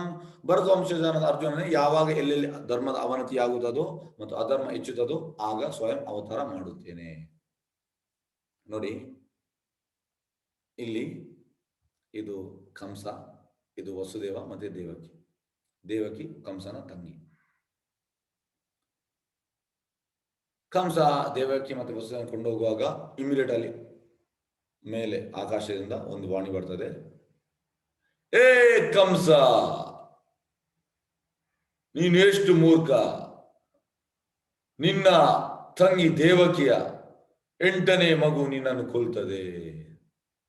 ಪ್ರಭುಪಾದ ಹೇಳ್ತಾರೆ, ಈ ತಮೋಗುಣದವರು, ರಾಕ್ಷಸರು ಸ್ವಲ್ಪ ಎಂತಾದ್ರು ಹೇಳಿದ್ರೆ ಇಮಿಡಿಯೇಟ್ ಅವರು ಈ ಮೀನಿನ ತರ, ಮೀನನ್ನು ನೀವು ನೀರಿಂದ ತೆಗೆದ್ರೆ ಟೋಟಲಿ ಇದಾಗ್ತಾರೆ ಎಂತ ಹೇಳೋದು, ವಿಚಲಿತ ಆಗ್ತಾರೆ, ಪಟ್ ಪಟ್ ಪಟ್ ಪಟ್ ಪಟ್. ಹಾಗಾಗಿ ಅವನ ತಂಗಿ ಆಗಿರ್ಬೋದು, ಇಮಿಡಿಯೇಟ್ ಖಡ್ಗ ತೆಗ್ದ, ಅವಳನ್ನು ಕೊಲ್ಲಿಕ್ಕೆ ಹೋದ. ಅವಳನ್ನು ಕೊಲ್ಲಿಕ್ಕೆ ಹೋಗುವಾಗ ವಸುದೇವ ಹಿಡಿತಾನೆ. ವಸುದೇವ ಹಿಡಿದು ಇಮಿಡಿಯೇಟ್ ಅವ್ರು ಎಂತ ಮಾಡ್ತಾನೆ, ವಸುದೇವನ ಕುತ್ತಿಗೆ ಹೀಗೆ ಇಡ್ತಾನೆ. ಪ್ರಭುಪಾದ ಹೇಳ್ತಾರೆ, ಒಂದು ವೇಳೆ ಈ ರೀತಿ ಯಾರಾದ್ರೂ ಖಡ್ಗವನ್ನು ನಮ್ಮ ಕುತ್ತಿಗೆಯಲ್ಲಿ ಇಟ್ರೆ ನಾವು ಅಲ್ಲಿ ಮಲ ವಿಸರ್ಜನೆ, ಮೂತ್ರ ವಿಸರ್ಜನೆ ಮಾಡ್ತೇವೆ ಅಂತ ಹೆದರಿ. ಆದ್ರೆ ನೋಡಿ, ಶುದ್ಧ ಭಕ್ತರಿಗೆ ಮತ್ತೆ ನಮ್ಗೆ ಇರುವ ವ್ಯತ್ಯಾಸ, ಶುದ್ಧ ಭಕ್ತರಲ್ಲಿ ಪರಮಾತ್ಮ ತುಂಬಾ ಆಕ್ಟಿವ್ ಆಗಿದ್ದಾನೆ. ನಮ್ಮ ಹೃದಯದಲ್ಲಿ ಕೂಡ ಪರಮಾತ್ಮ ಇದ್ದಾನೆ, ನಾಯಿಯ ಹೃದಯದಲ್ಲಿ ಕೂಡ ಇದ್ದಾನೆ, ಪಕ್ಷಿಯ ಹೃದಯದಲ್ಲಿ ಕೂಡ ಇದ್ದಾನೆ, ಇರುವೆ ಹೃದಯದಲ್ಲಿ ಕೂಡ ಪರಮಾತ್ಮ ಇದ್ದಾನೆ. ಆದ್ರೆ ನಾಯಿ, ಪಕ್ಷಿ, ಇರುವೆ ಮತ್ತೆ ನಮ್ಮ ಹೃದಯದಲ್ಲಿ ಪರಮಾತ್ಮ ಮಲಗಿದ ಸ್ಟೇಜಲ್ಲಿ ಇದ್ದಾನೆ, ಆಕ್ಟಿವ್ ಇಲ್ಲ. ಆದ್ರೆ ಶುದ್ಧ ಭಕ್ತರಲ್ಲಿ ಪರಮಾತ್ಮ ನಮಗೆ ತಿಳಿಸ್ತಾ ಬರ್ತಾನೆ, ಹೀಗೆ ಮಾಡು, ಹೀಗೆ ಮಾಡು, ಹೀಗೆ ಮಾಡು. ಇದು ಡಿಫ್ರೆನ್ಸ್. ಇಮಿಡಿಯೇಟ್ ವಸುದೇವ ಹೇಳ್ತಾನೆ, ಏ ಕಂಸ, ನಿನ್ಗೆ ಬೇಕಾದದ್ದು 8ನೇ ಮಗು ಅಲ್ಲ, 8ನೇ ಮಗು ನಾನು ಕೊಡ್ತೇನೆ. ಇಮಿಡಿಯೇಟ್ ಅವನ ಖಡ್ಗ ಕೆಳಗೆ ಬಂತಂತೆ. ನೋಡಿ, ಯಾವ ಟೈಮಲ್ಲಿ ಹೇಗೆ ಮಾತಾಡ್ಬೇಕು ಇದು ಶುದ್ಧ ಭಕ್ತರಿಗೆ ಗೊತ್ತುಂಟು. ಪ್ರಭುಪಾದ ಹೇಳ್ತಾರೆ, ಇದು ವ್ಯತ್ಯಾಸ. ಮತ್ತೆ ಈ ಶ್ಲೋಕದಲ್ಲಿ ನೋಡಿ, ಮರ್ದವಂಶ ಅರ್ಜುನನೇ ಯಾವಾಗ ಎಲ್ಲೆಲ್ಲಿ ಧರ್ಮದ ಅವನತಿ ಆಗುತ್ತದೋ ಮತ್ತು ಅಧರ್ಮವು ಹೆಚ್ಚುತ್ತದೋ ಆಗ ಸ್ವಯಂ ಅವತಾರ ಮಾಡುತ್ತೇನೆ. ಅಂದ್ರೆ ಈ ಕಲಿಯುಗದ ಎಂಡಲ್ಲಿ ಅಧರ್ಮ ಹೆಚ್ಚಿದಾಗ ಕಲ್ಕಿ ಬರ್ತಾರೆ, ಅದು ಭಾಗವತಮಲ್ಲಿ ಉಲ್ಲೇಖ ಉಂಟು. ಕೃಷ್ಣ ಏಕೆ ಕಾಣಿಸಿಕೊಳ್ಳುತ್ತಾನೆ? ಪರಿತ್ರಾಣಾಯ ಸಾಧೂನಾಂ ವಿನಾಶಾಯ ಚ ದುಷ್ಕೃತಾಂ ಧರ್ಮ ಸಂಸ್ಥಾಪನಾರ್ಥಾಯ ಸಂಭವಾಮಿ ಯುಗೆ ಯುಗೆ. ಸಜ್ಜರನ್ನು ರಕ್ಷಿಸುವುದಕ್ಕಾಗಿಯೂ ದುಷ್ಟರನ್ನು ನಾಶ ಮಾಡುವುದಕ್ಕಾಗಿಯೂ ಮತ್ತು ಧರ್ಮದ ತತ್ವಗಳನ್ನು ಮತ್ತೆ ಸ್ಥಾಪಿಸುವುದಕ್ಕಾಗಿಯೂ ನಾನು ಪ್ರತಿಯುಗದಲ್ಲಿ ಅವತರಿಸುತ್ತೇನೆ. ಈಗ ನನ್ನ 3rd ಬ್ಯಾಚ್ ಅಲ್ಲಿ ಒಂದು ಹೆಂಗಸು ನನಗೆ ಹೇಳಿದ್ರು, ನನಗೆ ಫೋನ್ ಮಾಡಿ 4 ಕ್ಲಾಸ್ ಆದ್ಮೇಲೆ ಫೋನ್ ಮಾಡಿದ್ರು, ನೋಡಿ ಈಗ ಧರ್ಮವೇ ಇಲ್ಲ, ಕೃಷ್ಣ ಯಾಕೆ ಬರುವುದಿಲ್ಲ? ಕೃಷ್ಣ ಯಾಕೆ ಬರುವುದಿಲ್ಲ? ಕೃಷ್ಣ ಬರುವುದು ಯಾಕೆ ಅಂದ್ರೆ ಶುದ್ಧ ಭಕ್ತರ ಕರೆಗೆ. ದುಷ್ಟರನ್ನು ಅವ್ರು ಹೇಳಿದ್ರು, ತುಂಬಾ ದುಷ್ಟರಿದ್ದಾರೆ, ನಮಗೆ ಬೇರೆ ಬೇರೆ ರೀತಿಯಲ್ಲಿ ಎಲ್ಲರೂ ಟಾರ್ಚರ್ ಕೊಡ್ತಿದ್ದಾರೆ, ಕೃಷ್ಣ ಯಾಕೆ ಬರುವುದಿಲ್ಲ? ಈ ರೀತಿ ಕೂಗ್ಲಿಕ್ಕೆ ಸ್ಟಾರ್ಟ್ ಮಾಡಿದ್ರು. ಕೃಷ್ಣ ಹಾಗೆ ಬರುವುದಿಲ್ಲ. ಅಂದ್ರೆ ಪ್ರಭುಪಾದ ಹೇಳುವಂತದ್ದು, ಕೃಷ್ಣ ಬರುವುದು ಭಕ್ತರ ಕೂಗಿಗೆ, ಸಜ್ಜನರನ್ನು ರಕ್ಷಿಸಕ, ಅಂದ್ರೆ ಭಕ್ತರ. ಮತ್ತೆ ಈಗ ಹೇಳ್ತಾರೆ ಕೃಷ್ಣ ದುಷ್ಟರನ್ನು ಕೊಲ್ಲಿಗೆ ಅಲ್ಲ, ಬಂದಾಗ ಮಾಡ್ತಾನೆ. ಈಗ ಹೇಗಂದ್ರೆ ಸನ್ಮಾನ್ಯ ನಮ್ಮ ಪ್ರಧಾನಮಂತ್ರಿ ನರೇಂದ್ರ ಮೋದಿ ಅವರೊಬ್ಬ ಗೆಳೆಯ ಇದ್ದಾನೆ, ದೊಡ್ಡ ಇಂಡಸ್ಟ್ರಿಯಲಿಸ್ಟ್. ಅವ ಹೇಳ್ತಾನೆ, ನಾನು ಇಲ್ಲಿ ಒಂದು ಇಂಡಸ್ಟ್ರಿ ಓಪನ್ ಮಾಡಿದ್ದೇನೆ, ಇಲ್ಲಿ ಇನಾಗ್ರೇಷನ್ ಬಾ ಅಂತ. ಮೋದಿ ಹೇಳ್ತಾರೆ, ಆಯ್ತು ಬರ್ತೇನೆ ಅಂತ. ಆಗ ಅವನ ಇನ್ನೊಬ್ಬ ಗೆಳೆಯ ಹೇಳ್ತಾನೆ, ಹೇಗೂ ಇಲ್ಲಿ ಬರ್ತಾ ಇದ್ದಾರೆ, ನಾನು ಕೂಡ ಫ್ಯಾಕ್ಟ್ರಿ ಓಪನ್ ಮಾಡಿದ್ದೇನೆ, ಇಲ್ಲಿ ಕೂಡ ಕರಿ ಅಂತ. ಆದ್ರೆ ಫಸ್ಟಿಗೆ ಪ್ರೋಟೋಕಾಲ್ ಉಂಟು. ಪ್ರೋಟೋಕಾಲ್ ಅಂದ್ರೆ ಫಸ್ಟಿಗೆ ಅದು ಡಿಸೈಡ್ ಆಗಬೇಕು, ಒಟ್ಟು ಅಂದ್ರೆ ಬರುವಾಗ ಕರ್ಕೊಂಡು ಹೋಗೋದಲ್ಲ, ಫಸ್ಟಿಗೆ ಡಿಸೈಡ್ ಆದರೆ ಮತ್ತೆ ಅವ್ರು ಬರ್ತಾರೆ, ಅವರ ಶೆಡ್ಯೂಲ್ ಇದ್ರೆ ಬರ್ತಾರೆ. ಹಾಗೆ ಅವಾಗ ಗೆಳೆಯ ಹೇಳ್ತಾನೆ, ನನ್ನ ಫ್ರೆಂಡ್ ಕೂಡ ಹೊಸ ಒಂದು ಫ್ಯಾಕ್ಟ್ರಿ ಓಪನ್ ಮಾಡಿದ್ದಾನೆ, ಅಲ್ಲಿ ಕೂಡ ಬರ್ತೀರಾ ಅಂತ. ಆಗ ಮೋದಿ ಹೇಳ್ತಾರೆ, ಆಯ್ತು ಬರ್ತೇನೆ ಅಂತ. ಅದೇ ರೀತಿ ಕೃಷ್ಣ ಬಂದದ್ದು ಭಕ್ತರನ್ನು ರಕ್ಷಿಸಲಿಕ್ಕೆ. ಆಗ ದುಷ್ಟರಿದ್ರೆ ಅವು ಕೊಲ್ತಾನೆ, ಇಲ್ಲದ್ರೆ ದುಷ್ಟರನ್ನು ಕೊಲ್ಲಿಕ್ಕೆ ಅವನ ದೂತರಿದ್ದಾರೆ, ಅದು ಅವನ ಕೆಲಸ ಅಲ್ಲ. ಅವನ ಕೆಲಸ ಭಕ್ತರನ್ನು ರಕ್ಷಿಸಲಿಕ್ಕೆ. ಇದು ನಾವು ತಿಳಿಬೇಕು. ಅದು ಎಷ್ಟಿನವರು ಅಂದ್ರೆ ಬರ್ಬೇಕು ದುಷ್ಟರನ್ನು. ನಾವು ಭಕ್ತರಾದ್ರೆ ಬರ್ತಾನೆ ಕೃಷ್ಣ. ನಾವು ಅಂದ್ರೆ ಭಕ್ತರಂದ್ರೆ 100% ಭಕ್ತರಾಗಬೇಕು, ಸ್ವಲ್ಪ ಕೂಡ ಭೌತಿಕ ಇಚ್ಛೆ ಇರಬಾರ್ದು. ಟೋಟಲಿ ಕೃಷ್ಣನ ಪಾದದಲ್ಲಿ ನಾವು ಶರಣಾಗತರಾಗಬೇಕು. ಆ ನಿಟ್ಟಿನಲ್ಲಿದ್ರೆ ಕೃಷ್ಣ ಖಂಡಿತ ಬರ್ತಾನೆ, ಅದರಲ್ಲಿ ಡೌಟೇ ಇಲ್ಲ. ಕೃಷ್ಣನನ್ನು ತಿಳಿಯುವುದರಿಂದ ಏನು ಪ್ರಯೋಜನ? ನೋಡಿ, ಎಲ್ಲರಿಗೂ ಪ್ರಯೋಜನ ಬೇಕು. ಎಲ್ಲರೂ ಕೇಳ್ತಾರೆ, ನಿಮ್ಮ ಈ ಭಗವದ್ಗೀತೆ ಕಲ್ತ್ರೆ, ಈ ಜಪ ಮಾಡಿದ್ರೆ ನಮಗೆ ಏನು ಪ್ರಯೋಜನ? ನೋಡಿ, ಇಲ್ಲಿ ಉಂಟು ಪ್ರಯೋಜನ. ಜನ್ಮ ಕರ್ಮ ಚ ಮೇ ದಿವ್ಯಂ ಏವಂ ಯೋ ವೇತಿ ತತ್ವತಃ ತ್ಯಕ್ತ್ವಾ ದೇಹಂ ಪುನರ್ಜನ್ಮ ನೈತಿ ಮಾಮೇತಿ ಸೋ ಅರ್ಜುನ. ಅರ್ಜುನನೇ, ಯಾರು ಹೀಗೆ ನನ್ನ ಹುಟ್ಟಿನ ಮತ್ತು ಕರ್ಮಗಳ ದಿವ್ಯ ಸ್ವರೂಪವನ್ನು ಯಥಾರ್ಥವಾಗಿ, ತುಂಬಾ ಮಂದಿ ಇದ್ದಾರೆ ಈ 590 ಬೋಗಸ್ ಆರ್ಗನೈಸೇಷನ್, ಅಲ್ಲಿ ಯಥಾರ್ಥ ಇಲ್ಲ, ಕೃಷ್ಣ ಹೇಳಿದಾಗಿಲ್ಲ, ಅವರ ಅಭಿಪ್ರಾಯ ಉಂಟು. ನಾವು ಕೃಷ್ಣನನ್ನು, ಕೃಷ್ಣ ಹೇಗೆ ಹೇಳಿದಾನೆ ಹಾಗೆ ನೋಡಿ, ಇಲ್ಲಿ ಕೂಡ ಅದಕ್ಕೆ ಪ್ರಭುಪಾದ ಯಥಾರೂಪ ಕೊಟ್ಟದ್ದು ಭಗವದ್ಗೀತಾ. ಯಥಾರ್ಥವಾಗಿ ತಿಳಿದುಕೊಳ್ಳಬೇಕು, ನಮ್ಮ ಹೂವಾಪುವ ಅಲ್ಲ ಕೊಳ್ಳುವರು. ಅವರು ದೇಹತ್ಯಾಗ ಮಾಡಿದ ನಂತರ ಮತ್ತೆ ಈ ಐಹಿಕ ಜಗತ್ತಿನಲ್ಲಿ ಹುಟ್ಟುವುದಿಲ್ಲ. ನೋಡಿ, ಇದು ಮೇನ್. ನಮ್ಗೆ ನೆಕ್ಸ್ಟ್ ಅಂದ್ರೆ ವಾಪಸ್ ಹುಟ್ಟು ಸಾವು ಇದು ಬೇಕಿದ್ರೆ ನಾವು ಕೃಷ್ಣನ ತಿಳಿದುಕೊಳ್ಳಬೇಕಾದ ಅವಶ್ಯಕತೆ ಇಲ್ಲ. ಕೃಷ್ಣನನ್ನು ತಿಳಿದುಕೊಂಡ ಮೇಲೆ ನಮಗೆ ನೆಕ್ಸ್ಟ್ ಜನ್ಮ ಮೃತ್ಯು ಜರ ವ್ಯಾಧಿ ಇಲ್ಲ. ಹುಟ್ಟು ಸಾವು ರೋಗ ಮತ್ತೆ ಓಲ್ಡ್ ಏಜ್ ಇದು ಇಲ್ಲ. ಮತ್ತೆ ಅವರು ನನ್ನ ನಿತ್ಯ ನಿವಾಸಕ್ಕೆ ಬರುತ್ತಾರೆ.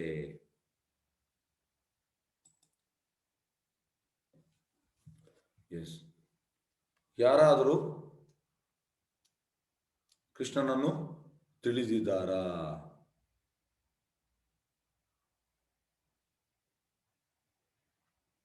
ಒಂದು ನಿಮಿಷ. ಕೃಷ್ಣನನ್ನು ಯಾರಾದರೂ ತಿಳಿದಿದ್ದಾರಾ? ಯಾರಾದರೂ ಈ ಇತಿಹಾಸದಲ್ಲಿ ಕೃಷ್ಣನನ್ನು ತಿಳಿದಿದ್ದೀರಾ ಅಂತ ಇಲ್ಲಿ ಪ್ರಶ್ನೆ. ವೀತರಾಗ ಭಯ ಕ್ರೋಧ ಮನ್ಮಯ ಮಾಂ ಉಪಾಸಿತ ಬಹೋ ಜ್ಞಾನ ತಪಸ ಭೂತ ಮದ್ಭಾವಂ ಆಗತ. ಭಯ ರಾಗ ಕ್ರೋಧಗಳನ್ನು ತ್ಯಜಿಸಿ ಅನೇಕರು ಸಂಪೂರ್ಣವಾಗಿ ನನ್ನಲ್ಲಿ ಮನಸ್ಸು ಉಳ್ಳವರಾಗಿ ನನ್ನಲ್ಲಿ ಆಶ್ರಯ ಪಡೆದಿದ್ದಾರೆ.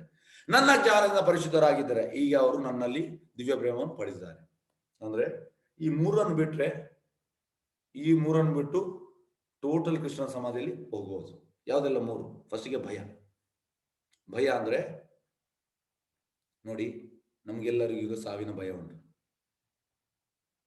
ಈ ಮೂಮೆಂಟ್ ಅಲ್ಲಿ ಈಗ ನಮಗೆ ಸಾವು ಬರ್ತದೆ ಅಂದ್ರೆ ನಮಗೆ ಆಕ್ಸೆಪ್ಟ್ ಮಾಡ್ಲಿಕ್ಕೆ ಆಗುದಿಲ್ಲ. ಯಾಕಂದ್ರೆ ನಾವು ಆ ಕೃಷ್ಣನ ಸಮಾಧಿಯಲ್ಲಿ ಇಲ್ಲ. ಶುದ್ಧ ಭಕ್ತರೆಲ್ಲ ಅವರು ಎನಿ ಮೂಮೆಂಟ್ ಸಾಯಲಿಕ್ಕೆ ರೆಡಿ. ಯಾಕಂದ್ರೆ ಅವರು ಟೋಟಲ್ ಕೃಷ್ಣ ಸಮಾಧಿಯಲ್ಲಿ ಇದ್ದಾರೆ. ಹಾಗಾಗಿ ನಮ್ಗೆ ಈಗ ಸಾವಿನ ಭಯ ಉಂಟು. ರಾಗ ಅಂದ್ರೆ ಅಟ್ಯಾಚ್ಮೆಂಟ್. ಆಕ್ಚುಲಿ ನಾವು ಕೃಷ್ಣನ್ಗೆ ಅಟ್ಯಾಚ್ ಆಗಬೇಕು. ಆದ್ರೆ ನಾವು ಹೆಂಡತಿ, ಮಕ್ಕಳು, ಕುಟುಂಬ, ನಮ್ಮ ಗ್ರಾಮ, ನಮ್ಮ ಜಿಲ್ಲೆ, ನಮ್ಮ ರಾಜ್ಯ, ನಮ್ಮ ದೇಶ, ಈ ರೀತಿ ನಾವು ಅಟ್ಯಾಚ್ಮೆಂಟ್ ಅಲ್ಲಿ ಇದ್ದೇವೆ. ಹಾಗಾಗಿ ಆಕ್ಚುಲಿ ಅಟ್ಯಾಚ್ಮೆಂಟ್ ಅನ್ನು ಕೃಷ್ಣನಿಗೆ ಹಾಕಬೇಕು. ಮತ್ತೆ ಕ್ರೋಧ.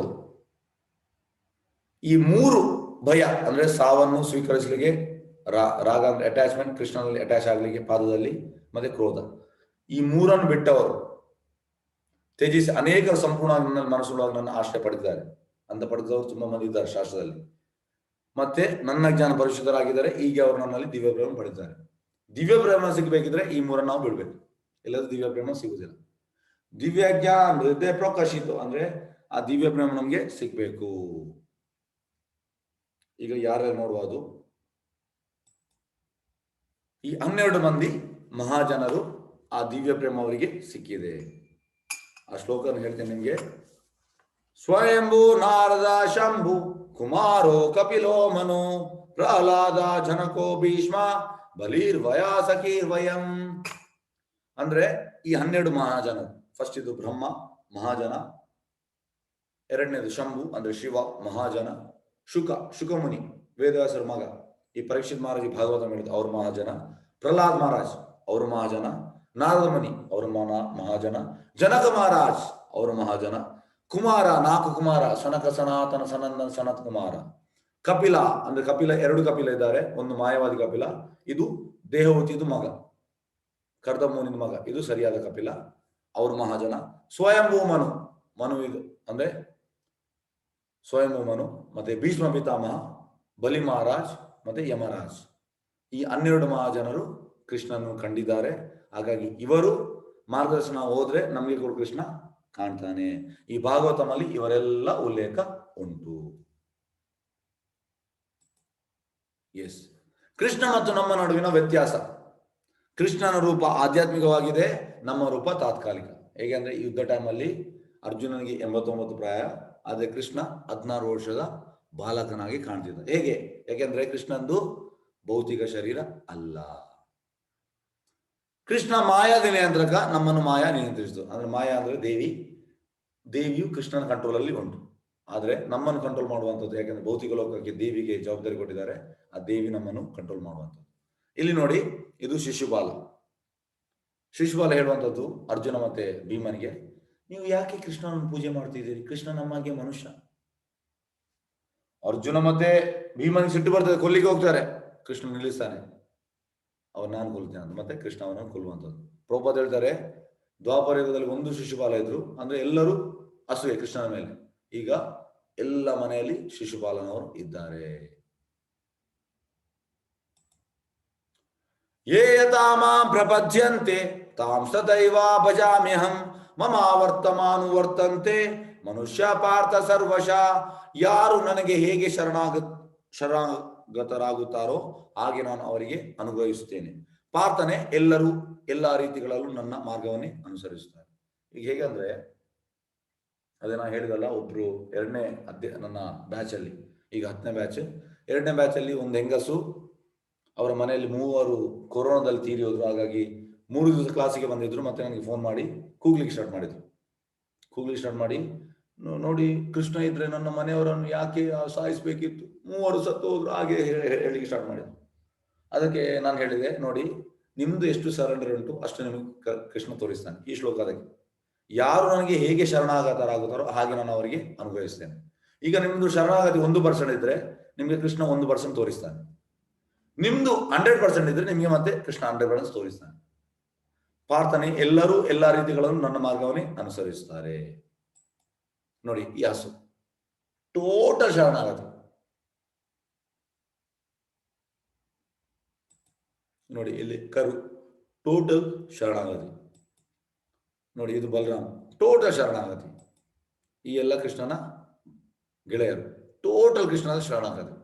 ಹಾಗಾಗಿ ಈ ರೀತಿ ನಾವು ಶರಣಾಗತರಾಗ 100%. ನಮ್ದು ಶರಣಾಗತಿ 100% ಇಲ್ಲ.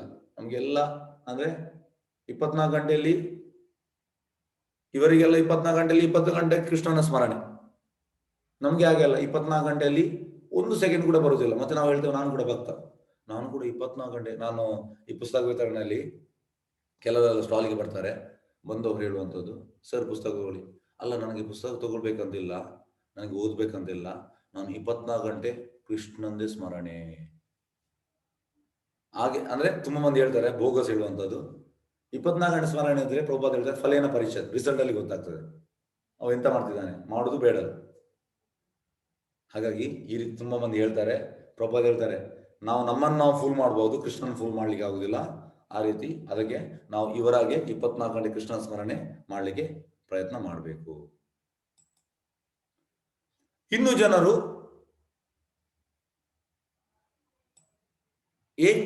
ದೇವತೆಗಳನ್ನು ಏಕೆ ಪೂಜಿಸುತ್ತಾರೆ?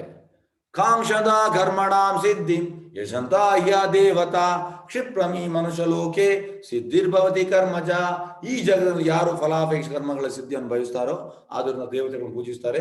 ಈ ಜಗದ ಫಲಾಪೇಕ್ಷಿತ ಕರ್ಮದಿಂದ ಜನರು ಶೀಘ್ರವಾಗಿ ಸಿದ್ಧಿಯನ್ನು ಪಡೆಯುತ್ತಾರೆ. ಅಂದ್ರೆ ಅವರಿಗೆ ಈಗ ಈ ದೇವತೆಗಳ ಹತ್ರ ಯಾಕೆ ಹೋಗುವಂಥದ್ದು? ಧನಂ ದೇಯಿ, ಪುತ್ರಂ ದೇಯಿ, ರೂಪವತಿ ಪಾದ ಪತ್ನಿ ದೇಯಿ, ಆ ದೇಯಿ, ಈ ದೇಯಿ, ತುಂಬಾ ಲಿಸ್ಟ್ ಇರ್ತದೆ. ಹಾಗಾಗಿ ಭೌತಿಕ ಇಚ್ಛೆ ಇಟ್ಕೊಂಡು ದೇವತೆಗಳ ಹತ್ರ ಹೋಗ್ತಾರೆ. ಮತ್ತೆ ಕೃಷ್ಣ ಅವರಿಗೆಲ್ಲ ಜವಾಬ್ದಾರಿ ಕೊಟ್ಟಿದ್ದಾರೆ, ಒಂದೊಂದು ದೇವತೆಗಳು ಒಂದೊಂದು ಕೊಟ್ಟಿದ್ದಾರೆ. ಹಾಗಾಗಿ ಅವ್ರ ದೇವತೆಗಳು ಕೊಡ್ತಾರೆ ಅಂತ ಉಂಟು. ಆದ್ರೆ ಇದು ಹೈಯೆಸ್ಟ್ ಅಲ್ಲ, ಇದು ಭೌತಿಕ ಇಚ್ಛೆ. ನಮ್ಗೆ ಆಧ್ಯಾತ್ಮಿಕ ಇಚ್ಛೆ ಬೇಕು. ವರ್ಣಾಶ್ರಮ ಚಾತುರ್ವರ್ಣ್ಯ ಮಯಾ ಸೃಷ್ಟಂ ಗುಣ ಕರ್ಮ ವಿಭಾಗಶಃ ತಸ್ಯ ಕರ್ತಾರಂ ಅಭಿಮಾಂ ವಿಧಿ ಅಕರ್ತಾರಂ ಅವ್ಯಯಂ. ಐಕನಿಷ್ಠ ಗುಣಗಳಿಗೆ ಅನುಗುಣವಾಗಿ ಮತ್ತು ಅವುಗಳ ಕರ್ಮಗಳಿಗೆ ಅನುಸಾರವಾಗಿ ಮನುಷ್ಯ ಸಮಾಜದ 4 ವರ್ಣಗಳನ್ನು ನಾನು ಸೃಷ್ಟಿಸಿದ್ದೇನೆ. ಅಂದ್ರೆ ಇದು ಹುಟ್ಟಿನಿಂದಲ್ಲ, ದಯವಿಟ್ಟು ತಿಳ್ಕೊಳ್ಳಿ. ಹೆಚ್ಚಿನವರು ಹುಟ್ಟಿನಿಂದ ಎಣಿಸಿದ್ದಾರೆ. ಜನ್ಮನಾ ಜಾಯತೆ ಶೂದ್ರ ಸಂಸ್ಕಾರದ್ ಭವೇತ್ ದ್ವಿಜ. ಅಂದ್ರೆ ಜನ್ಮದಿಂದ ಎಲ್ಲರೂ ಶೂದ್ರವೇ. ಹಿಂದೆ ಹೇಗಿತ್ತಂದ್ರೆ ಒಬ್ಬನನ್ನು ಹುಟ್ಟಿದ ಕೂಡಲೇ ಅವನು ಗುರುಕುಲ ಕಲಿಸುವಂಥದ್ದು, ಮತ್ತೆ ಗುರು ಡಿಸೈಡ್ ಮಾಡುವಂಥದ್ದು. ಅವನಿಗೆ ಬ್ರಾಹ್ಮಣ ಕ್ವಾಲಿಟಿ ಇದ್ರೆ ಅವು ಬ್ರಾಹ್ಮಣ, ಕ್ಷತ್ರಿಯ ಕ್ವಾಲಿಟಿ ಇದ್ರೆ ಕ್ಷತ್ರಿಯ, ವೈಶ್ಯ ಕ್ವಾಲಿಟಿ ಇದ್ರೆ ವೈಶ್ಯ, ಶೂದ್ರ ಅಂದ್ರೆ ಅದು ಕೂಡ ಉನ್ನತ, ಯಾಕೆಂದ್ರೆ 3 ಹೆಲ್ಪ್ ಮಾಡ್ಲಿಕ್ಕೆ. ಹಾಗಾಗಿ ಜನ್ಮದಿಂದ ಅಲ್ಲ, 4 ವರ್ಣಗಳನ್ನು ನಾನು ಸೃಷ್ಟಿಸಿದೆ. ಈ ವ್ಯವಸ್ಥೆಯನ್ನು ನಾನು ಸೃಷ್ಟಿಸಿದರೂ ನಾನು ಬದಲಾವಣೆ ಆಗೋದು. ಕೃಷ್ಣ ಅದನ್ನು ಸೃಷ್ಟಿಸಿದ್ದಾನೆ, ಆದ್ರೆ ಕೃಷ್ಣ ಅದಕ್ಕೆ ಬದಲಾವಣೆ ಅವ್ಯಯ. ಆದ್ರಿಂದ ನಾನು ಕರ್ತಾರನಲ್ಲ ಎಂದು ತಿಳಿ.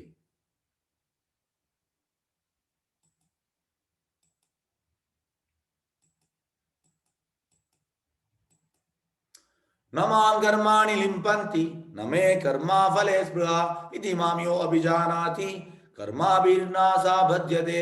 ಯಾವ ಕರ್ಮವು ನನ್ನನ್ನು ಅಂಟುವುದಿಲ್ಲ, ನಾನು ಯಾವುದೇ ಕರ್ಮಫಲವನ್ನು ಬಯಸುವುದಿಲ್ಲ. ನನ್ನ ವಿಷಯದಲ್ಲಿ ಈ ಸತ್ಯವನ್ನು ಯಾರು ಅರ್ಥ ಮಾಡಿಕೊಳ್ಳುವರೋ ಅವರಿಗೆ ಕರ್ಮ ಫಲಾಪೇಕ್ಷೆ ಕರ್ಮಬಂಧನವಿಲ್ಲ.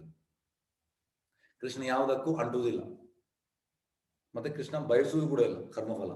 ಆದ್ರೆ ಕೃಷ್ಣನ ಹೆಸರು ಭಾವಗ್ರಾಹಿ ಜನಾರ್ದನ, ಎಂತಾದ್ರು ಕೊಟ್ಟರೆ ಸ್ವೀಕರಿಸ್ತಾನೆ. ನನ್ನ ವಿಷಯದಲ್ಲಿ ಈ ಸತ್ಯವನ್ನು ಯಾರು ಅರ್ಥ ಮಾಡಿಕೊಳ್ಳುವರು ಅವರಿಗೆ ಫಲಾವೇಗ ಕರ್ಮ ಬಂಧನ ಇಲ್ಲ. ನೋಡಿ, ಇಲ್ಲಿ ಕೃಷ್ಣ ಬ್ರಾಹ್ಮಣನಾಗಿ, ಕ್ಷತ್ರಿಯನಾಗಿ, ವೈಶ್ಯನಾಗಿ, ಶೂದ್ರನಾಗಿ, ಆದ್ರೆ ಕೃಷ್ಣ ಯಾವುದಕ್ಕೂ ಅಂಟುವುದಿಲ್ಲ. ಈ ಕೆಲವರು ಹೇಳುವಂಥದ್ದು, ಅವ ನಂದ ಮಹಾರಾಜ್ಗೆ ಇವ ದೇವಕಿಗೆ ಮತ್ತೆ ವಸುದೇವ ಹುಟ್ಟಿದ್ದು, ಹಾಗಾಗಿ ಅವು ಕ್ಷತ್ರಿಯ. ಅವ ನಂದ ಮಹಾರಾಜ್ ಮತ್ತೆ ಯಶೋಧ ಮನೆಯಲ್ಲಿ ಇದ್ದದ್ದು, ಹಾಗಾಗಿ ಅವು ವೈಶ್ಯ. ಇಲ್ಲ ಸರ್, ಕೃಷ್ಣ ದೇವೋತ್ತಮ ಪುರುಷ, ಇದು ನಾವು ತಿಳಿಬೇಕು. ಆದ್ರೆ ಕೃಷ್ಣ ಈ ವರ್ಣಾಶ್ರಮ ಕ್ರಿಯೇಟ್ ಮಾಡಿದ್ದು ನಮಗೋಸ್ಕರ. ಕರ್ಮಣೋ ಈ ಅಭಿಬೋಧವ್ಯಂ ಬೋಧವ್ಯಂ ಚ ವಿಕರ್ಮಣ ಅಕರ್ಮಣ ಚ ಬೋಧವ್ಯಂ ಕರ್ಮಣೋ ಗತಿ. ಕರ್ಮದ ಜಟಿಲತೆಗಳನ್ನು ಅರ್ಥ ಮಾಡಿಕೊಳ್ಳುವುದು ಬಹಳ ಕಷ್ಟ. ಆದ್ದರಿಂದ ಮನುಷ್ಯನ ಕರ್ಮ ಯಾವುದು, ವಿಕರ್ಮ ನಿಷಿದ್ಧ ಕರ್ಮ ಯಾವುದು, ಅಕರ್ಮ ಯಾವುದು ಎನ್ನುವುದನ್ನು ಸರಿಯಾಗಿ ತಿಳಿದುಕೊಳ್ಬೇಕು. ದಯವಿಟ್ಟು ತಿಳ್ಕೊಳ್ಳಿ, ಇದು ತುಂಬಾ ಮುಖ್ಯ. ಕರ್ಮ ಅಂದ್ರೆ ಈಗ ನೀವು ಒಳ್ಳೆ ಕೆಲಸ ಮಾಡ್ತಾ ಇದ್ದೀರಿ, ಪುಣ್ಯ, ಇದರಲ್ಲಿ ನೀವು ಪುಣ್ಯ ಗಳಿಸ್ತೀರ, ಅದು ಕರೆನ್ಸಿ. ಈಗ ಒಳ್ಳೆ ಕೆಲಸ ಮಾಡಿದ್ರೆ ಎಂತ ಆಗ್ತದೆ, ಪುಣ್ಯ ಗಳಿಸಿ ನೀವು ಸ್ವರ್ಗಲೋಕ ಹೋಗ್ಬೋದು, ಬ್ರಹ್ಮಲೋಕ ಹೀಗೆ ಹೋಗ್ಬೋದು. ಆದ್ರೆ ಅದು ಕೂಡ ಬಂಧನಕ್ಕೆ ದಾರಿ. ಇಲ್ಲಿ ನೀವು 100 ವರ್ಷ ಬದುಕಬಹುದು, ಬ್ರಹ್ಮಲೋಕದಲ್ಲಿ 50,000 ಕೋಟಿ ವರ್ಷ ಬದುಕಬಹುದು. ಆದ್ರೆ ನಿಮ್ಮ ಟೈಮ್ ಆದ ಕೂಡಲೇ ಮತ್ತೆ ನೀವು ಸಾಯಲೇಬೇಕು. ಹಾಗಾಗಿ ಅದು ಒಳ್ಳೆ ಪ್ರಪೋಸಲ್ ಅಲ್ಲ. ಎರಡನೇದು ವಿಕರ್ಮ. ವಿಕರ್ಮ ಅಂದ್ರೆ ಬೇಡದು ಮಾಡುವಂಥದ್ದು. ವಿಕರ್ಮಕ್ಕೆ ನೀವು ಸೀದಾ ನರಕಕ್ಕೆ ಹೋಗ್ತೀರಿ, ನರಕಲೋಕಕ್ಕೆ. ಅದು ಕೂಡ ಕರೆನ್ಸಿ. ಪಾಪ ಕೂಡ ಕರೆನ್ಸಿ. ಪುಣ್ಯ ಹೇಗೆ ಕರೆನ್ಸಿಯೋ ಪಾಪ ಕೂಡ ಕರೆನ್ಸಿ. ನಿಮ್ಮ ಪಾಪ ಕರೆನ್ಸಿ ಜಾಸ್ತಿ ಆದ ಕೂಡಲೇ ನೀವು ನರಕಕ್ಕೆ ಹೋಗ್ತೀರಿ, ಪುಣ್ಯ ಜಾಸ್ತಿ ಆದ ಕೂಡಲೇ ನೀವು ಇಲ್ಲಿ ಸ್ವರ್ಗಲೋಕ ಇಲ್ಲದ್ರೆ ಬ್ರಹ್ಮಲೋಕ ಹೋಗ್ತೀರಿ.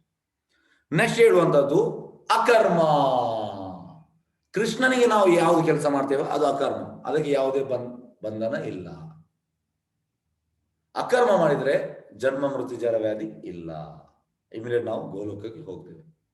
ಇದು ನಾವು ತಿಳಿಬೇಕಾದ್ರು. ಹಾಗಾಗಿ ಕರ್ಮ ಮತ್ತೆ ವಿಕರ್ಮ ಎರಡು ಕೂಡ ಬಂಧನಕ್ಕೆ ದಾರಿ. ಹಾಗಾಗಿ ನಾವು ಅಕರ್ಮ ಮಾಡಬೇಕು. ಆದ್ರೆ ಹೆಚ್ಚಿನವರಿಗೆ ಕಲಿಯುಗದಲ್ಲಿ ಎಲ್ಲರೂ ಎಂತ ಹೇಳುದಂದ್ರೆ, ನಾವು ಒಳ್ಳೆ ಕೆಲಸ ಮಾಡಬೇಕು, ನಾವು ಸಹಾಯ ಮಾಡಬೇಕು, ಇದೆಲ್ಲ ಕರ್ಮ ಅಂದ್ರೆ ನಿಮ್ಗೆ ಪುಣ್ಯ ಗಳಿಸ್ತೀರಿ. ಇದು ಕೂಡ ಬಂಧನಕ್ಕೆ ದಾರಿ. ಇದರಿಂದ ಜನ್ಮ ಮೃತ್ಯು ಜರ ವ್ಯಾಧಿ ನಿಲ್ಲುವುದಿಲ್ಲ. ಅಕರ್ಮದ ಹೀರೋ ಯಾರು? ನಾರದ ಮುನಿ. ಆದ್ರೆ ಹೆಚ್ಚಿನವರು ತಪ್ಪು ತಿಳ್ಕೊಂಡಿದ್ದಾರೆ ನಾರದ ಮುನಿ ಬಗ್ಗೆ. ಯಾಕೆಂದ್ರೆ ನನಗೆ ತುಂಬಾ ಮಂದಿ ಹೇಳಿದ್ದಾರೆ, ಅಲ್ಲ ನಾರದ ಮುನಿ ಶಕುನಿ, ನಾರದ ಮುನಿ ಪ್ರಯೋಜನ ಇಲ್ಲ. ನಾನು ಕೇಳಿದೆ, ನಿಮ್ಗೆ ಎಲ್ಲಿಂದ ಗೊತ್ತಾಯ್ತು? ಅದು ನಾವು ಈಗ ಧಾರಾವಾಹಿ ನೋಡ್ತಾ ಇದ್ದೇವೆ. ಧಾರಾವಾಹಿ ಈಗ ಬರ್ತಾ ಉಂಟು, ಮಹಾಭಾರತ ರಾಮಾಯಣ. ಆ ಧಾರಾವಾಹಿ ಮಾಡಿದವ ಡೈರೆಕ್ಟರ್ ಆಗ್ಲಿ, ಪ್ರೊಡ್ಯೂಸರ್ ಆಗ್ಲಿ, ಮತ್ತೆ ಹೀರೋ ಆಗ್ಲಿ, ಭಕ್ತಿದು ಸ್ವಲ್ಪ ಕೂಡ ಲಕ್ಷಣ ಇಲ್ಲ. ಮತ್ತೆ ಅವರು ನಾರದ ಮುನಿ ಕಮೆಂಟ್ ಮಾಡುವಂಥದ್ದು.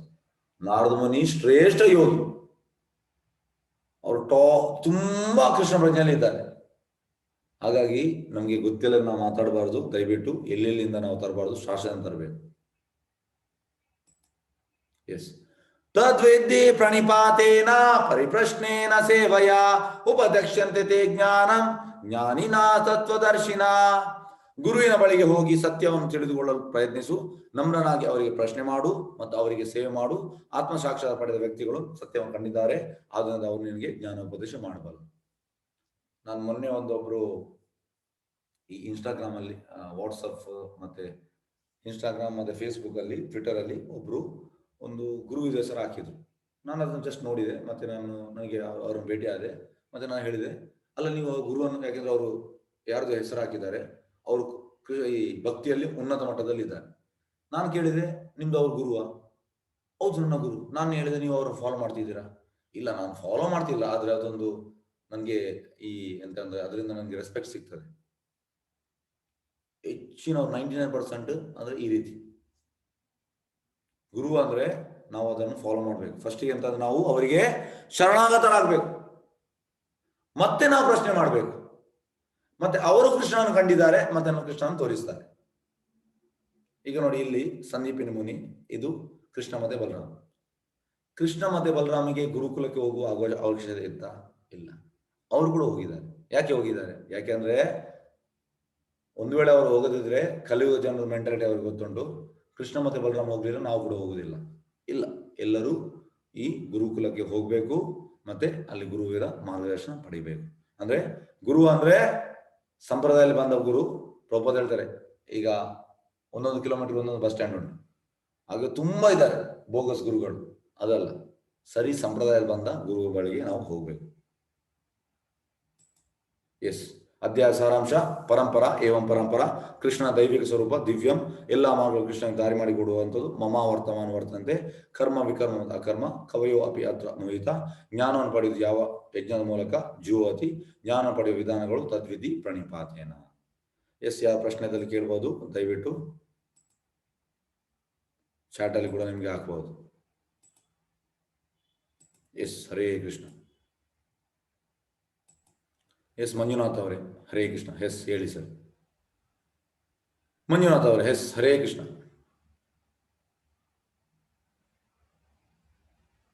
ಎಸ್ ಮಂಜುನಾಥ್, ಹರೇ ಕೃಷ್ಣ. ಮಂಜುನಾಥ್ ಅವರೇ ಹೇಳಿ ಸರ್. ಹರೇ ಕೃಷ್ಣ. ಎಸ್, ಯಾವ ಪ್ರಶ್ನೆದಲ್ಲಿ ಹೇಳ್ಬೋದು, ಕೇಳ್ಬೋದು, ದಯವಿಟ್ಟು ಚಾಟ್ ಅಲ್ಲಿ ಕೂಡ ಹಾಕ್ಬೋದು.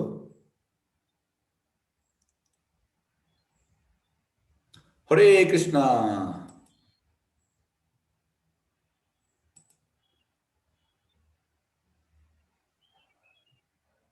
ಬುಕ್ ಲಿಂಕ್ ಗೊತ್ತಾಗ್ಲಿಲ್ಲ. ಓಕೆ, ನೋಡೋಣ ಮಾತಾಜಿ, ನನಗೆ ಮೆಸೇಜ್ ಮಾಡಿ. ಎಸ್, ಯಾರು ಪ್ರಶ್ನೆ ಇಲ್ವಾ? ಎಲ್ಲರಿಗೂ ತಿಳಿತಾ? ಡೌಟ್ಸ್ ಉಂಟಾ? ಹರೇ ಕೃಷ್ಣ, ದಯವಿಟ್ಟು.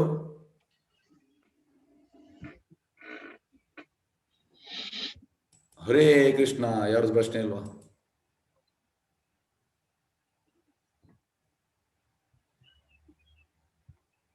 ಎಸ್, ಆಂಡ್ರೈಸ್ ಆಗಿದೆ. ಹರೇ ಕೃಷ್ಣ ಗುರುಜಿ. ಹೇಳಿ ಹೇಳಿ ವಾಣಿಶ್. ಇವತ್ ನೀವು ಹೇಳಿದ್ದು ತುಂಬಾ ವಿಷಯಗಳಾಗೋಯ್ತು, ಎಲ್ಲ ಜಾಸ್ತಿ ನಮ್ ತಲೆ ಮೇಲೆ ಹೊಟ್ಟೋಯ್ತು ಅಂತ ಅನ್ನಿಸ್ತು ಗುರುಜಿ. ಸ್ವಲ್ಪ ಸ್ವಲ್ಪ ತಿಳಿತು, ಬಟ್ ಫುಲ್ ಎಲ್ಲ ಅಷ್ಟೊಂದು ನೀಟಾಗಿ ಗೊತ್ತಾಗ್ಲಿಲ್ಲ ಗುರುಜಿ. ಎಂತಂದ್ರೆ ನೋಡಿ, ಅದಕ್ಕೆ ಕೃಷ್ಣ ಪ್ರಜ್ಞೆಯನ್ನು ನಾವು ಪ್ರಾಕ್ಟೀಸ್ ಮಾಡಿದ್ರೆ ಗೊತ್ತಾಗ್ತದೆ. ಹೇಗೆಂದ್ರೆ ಇವತ್ತು ನಾವು ಗಿಡವನ್ನು ನಟ್ರೆ ಇಮಿಡಿಯೇಟ್ ಫಲ ಕೊಡುವುದಿಲ್ಲ, ಅದು ಟೈಮ್ ಹಿಡಿತದೆ. ಕೃಷ್ಣ ಪ್ರಜ್ಞೆಯಲ್ಲಿ ನೀವು ಬನ್ನಿ, ನನ್ನ ನೆಕ್ಸ್ಟ್ ಬೇರೆ ಕ್ಲಾಸ್ ಭಾಗವತಂ ಕ್ಲಾಸಿಗೆಲ್ಲ ಬನ್ನಿ, ಮತ್ತೆ ಇದನ್ನು ಕಂಟಿನ್ಯೂ ಮಾಡಿ, ಅಸೋಸಿಯೇಷನ್ ಇರಿ, ಮತ್ತೆ ನಿಮಗೆ ಗೊತ್ತಾಗ್ತದೆ ಮಾತಾಜಿ. ಅಂದ್ರೆ ಒಂದ್ ದಿವಸದಲ್ಲಿ ಗೊತ್ತಾಗುದಿಲ್ಲ. ಇದಕ್ಕೆ ನಾವು ಎಂತ ಅಂದ್ರೆ ಸ್ವಲ್ಪ ಕೃಷ್ಣ ಪ್ರಜ್ಞೆ ಇರ್ಬೇಕು, ಮತ್ತೆ ಹೇಳ್ತಾ ಬರ್ತದೆ. ಅದೇ ಅವುಗಳೆಲ್ಲ ಕೃಷ್ಣ ಹೇಗ್ ಕಾಣಿಸ್ಕೊತಾನೆ, ಯಾವಾಗ ಯಾಕೆ ಕಾಣಿಸ್ಕೊತಾನೆ, ಅದೆಲ್ಲ ಓಕೆ ಸ್ವಲ್ಪ. ಆದ್ರೆ ಆಮೇಲೆ ಕಲಿಯುಗ ತ್ರೇತಾಯುಗ ನೀವು ಎಲ್ಲಾ ಯುಗಗಳು ಹೇಳಿದ್ರಿ, ಬ್ರಹ್ಮನ್ ದಿವಸಗಳು ಎಲ್ಲ, ಅದೆಲ್ಲ ಸ್ವಲ್ಪ ಸ್ವಲ್ಪ ಡ್ರೈ ತರ ಅನ್ನಿಸ್ತು, ಅಷ್ಟೊಂದು ಗೊತ್ತಾಗ್ಲಿಲ್ಲ. ಅದು ಮ್ಯಾಥಮ್ಯಾಟಿಕ್ಸ್ ಮಾತಾಜಿ. ಮ್ಯಾಥಮ್ಯಾಟಿಕ್ಸ್ ಅಂತಂದ್ರೆ ಅದು ಅಲ್ಲ, ಕೃಷ್ಣ ಪ್ರಜ್ಞೆಯಲ್ಲಿ ನಾವು ನಿರತ ಅಂದ್ರೆ ಸ್ವಲ್ಪ ಫೋಕಸ್ ಆದ್ರೆ ಅದು ಗೊತ್ತಾಗ್ತದೆ. ಅಂದ್ರೆ ಈಗ ಸ್ವಲ್ಪ ನಮ್ಗೆ ಅದು ತಲೆಯಿಂದ ಸ್ಪಿನ್ ಆಗುದಂದ್ರೆ ಈಗ ತಲೆಯಿಂದ ಸ್ವಲ್ಪ ಅದು ಮೇಲೆ ಹೋಗ್ತದೆ, ಆದ್ರೆ ಮತ್ತೆ ಸರಿ ಆಗ್ತದೆ ಅದು. ಸರಿ ಗುರುಜಿ. ಹರೇ ಕೃಷ್ಣ, ಧನ್ಯವಾದ. ಅರುಣ್ ಅವರೇ ಮ್ಯೂಟ್. ಎಸ್, ಅರುಣ್ ಅವರು ಹೇಳಿ. ಹರೇ ಕೃಷ್ಣ ಗುರುಜಿ. ಹರೇ ಕೃಷ್ಣ. ಸ್ವಲ್ಪ ಒಂದು ಪಾಯಿಂಟ್, ರುದ್ರ ಆಮೇಲೆ ವಿಷ್ಣು ಸ್ವಾಮಿ, ಅದು ಸ್ವಲ್ಪ ಎಕ್ಸ್ಪ್ಲೇನ್ ಮಾಡ್ತೇವೆ. ರುದ್ರ ಸಂಪ್ರದಾಯ ಅಂದ್ರೆ ವಿಷ್ಣು ಸ್ವಾಮಿ. ಈ ಗುಜರಾತ್ ಅಲ್ಲಿ ವಿಷ್ಣು ಸ್ವಾಮಿ ಅವರ ಅನ್ವಯಿಗಳಿದ್ದಾರೆ, ಅವರನ್ನು ನೀವು ಫಾಲೋ ಮಾಡಿದ್ರೆ ಅದು authentic. Okay, yes, Vishnu Swami ಅಂತ ಹೇಳಿದ್ದಾರೆ ಅವರ ಪುಸ್ತಕ, ಅದನ್ನು ನೀವು ಫಾಲೋ ಮಾಡಬೇಕು, ಅದು authentic. Yes, okay, thank you. Thanks. Yes, Mahantesh ಅವರೇ. ಹರೇ ಕೃಷ್ಣ ಗುರುಜಿ. ಹೇಳಿ ಗುರುಜಿ. ಈಗ ನೀವು ಹೇಳಿದ್ರಲ್ಲ 4 ಇದು ಶಂಕರಾಚಾರ್ಯರು, ಫಸ್ಟ್ ಮಧ್ವಾಚಾರ್ಯರ ಬಗ್ಗೆ ಹೇಳಿದ್ರೆ, ಆಮೇಲೆ ಶಂಕರಾಚಾರ್ಯರ ಬಗ್ಗೆ ಹೇಳಿದ್ರಿ. ಅಲ್ಲ, ಸಾರಿ, ಮಧ್ವಾಚಾರ್ಯ ಮತ್ತು ರಾಮಾನುಜಾಚಾರ್ಯ, ಅವರಿಬ್ಬರ ನಡುವೆ ವ್ಯತ್ಯಾಸ ಸ್ವಲ್ಪ ತಿಳ್ಕೊಳ್ಬೇಕಿತ್ತು ಗುರುಜಿ. ಯಾರ ನಡುವೆ? ಇದೆ ಮಧ್ವಾಚಾರ್ಯರು ಮತ್ತು ರಾಮಾನುಜಾಚಾರ್ಯರು. ನೋಡಿ, ಅದರಲ್ಲಿ ವ್ಯತ್ಯಾಸ ಏನಿಲ್ಲ. ಅಂದ್ರೆ ಮಧ್ವಾಚಾರ್ಯರು ದ್ವೈತ, ಇವರು ಮಾತಾಜಿ. ದಯವಿಟ್ಟು ಎಲ್ಲರನ್ನು ಇದು ಮಾಡಬೇಡಿ ಮಾತಾಜಿ. ಯಾರು ನೀವು ಅನ್ಮ್ಯೂಟ್ ಮಾಡ್ತಾ ಇದ್ದೀರಿ? ದಯವಿಟ್ಟು ಅಡ್ಮಿನ್ಸ್ ಮಾಡಿ ನೋಡಿ, ಡಿಸ್ಟರ್ಬೆನ್ಸ್. S, okay. ಹೇಗಂದ್ರೆ ಮಧ್ವಾಚಾರ್ಯರು ದ್ವೈತ ಮತ್ತೆ ರಾಮಾನುಜಾಚಾರ್ಯರು ವಿಶಿಷ್ಟ ಅದ್ವೈತ. ಅದರಲ್ಲಿ ಅಂದ್ರೆ ಜಾಸ್ತಿ ಡಿಫ್ರೆನ್ಸ್ ಇಲ್ಲ. ಅಂದ್ರೆ ನಮ್ಗೆ ಅದು ಎಂತ ಆಗ್ತದೆ ಗೊತ್ತಾಗುದಿಲ್ಲ. ಎಂತಂದ್ರೆ ವಿಶಿಷ್ಟ ಅದ್ವೈತ ಅಂದ್ರೆ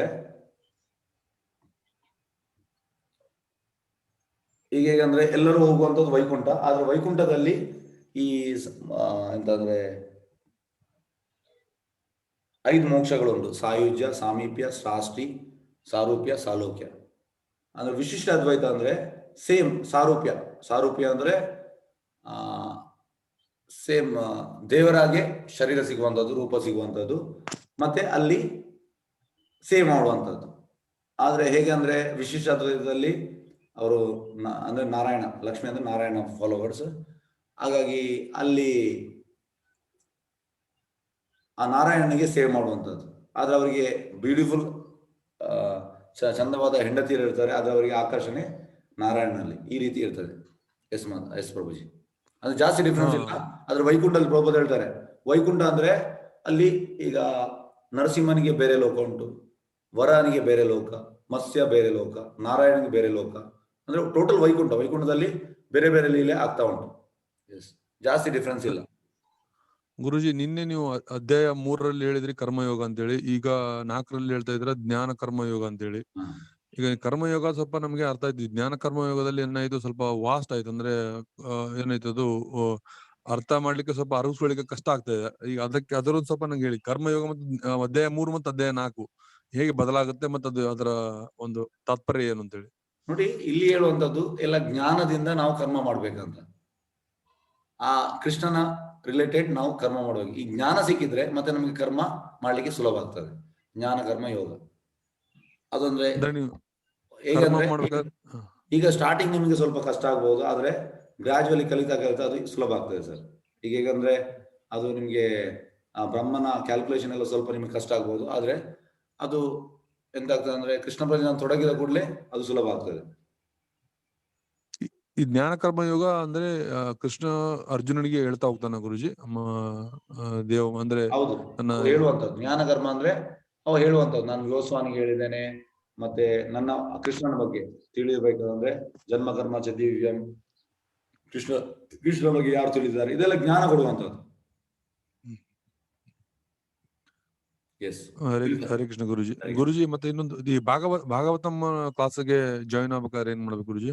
ಅದು ನಿಮ್ಗೆ ಅಡ್ಮಿನ್ ಅವ್ರು ಲಿಂಕ್ ಕಳಿಸ್ತಾರೆ, ಗ್ರೂಪ್ ಅಲ್ಲಿ ಕಳಿಸ್ತಾರೆ, ಬರ್ಬೋದು ನಿಮ್ಗೆ.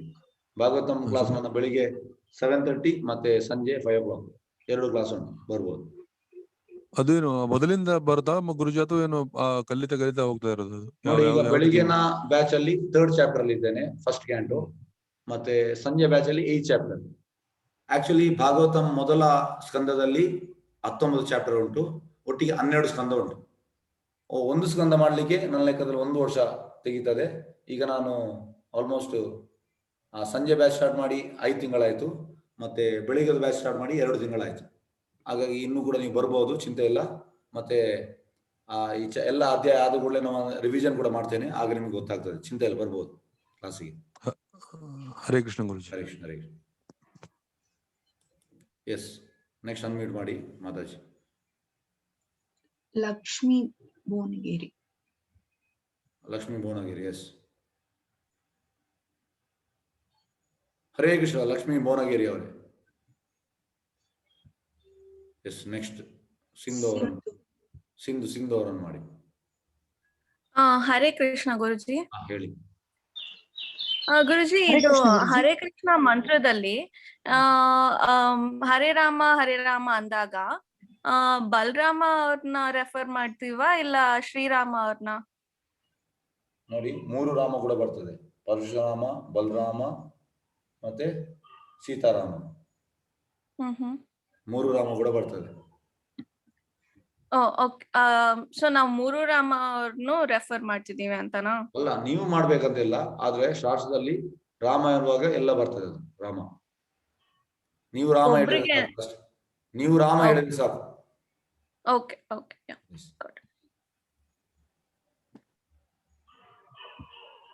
ಎಸ್, ನೆಕ್ಸ್ಟ್ ಅನ್ಮ್ಯೂಟ್ ಮಾಡಿ ಮಾತಾಜಿ. ಅಷ್ಟೇ ಅದೇ.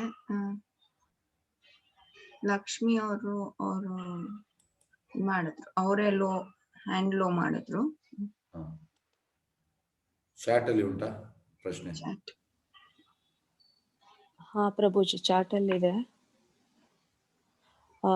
ಫಸ್ಟ್ ಕ್ವಶನ್ ಕೇಳಿರೋದು ಶಂಕರಾಚಾರ್ಯರ ಬಗ್ಗೆ ನೀವು ಹೇಳುವುದೇನು ಅಂತ ಕೇಳಿದ್ದಾರೆ.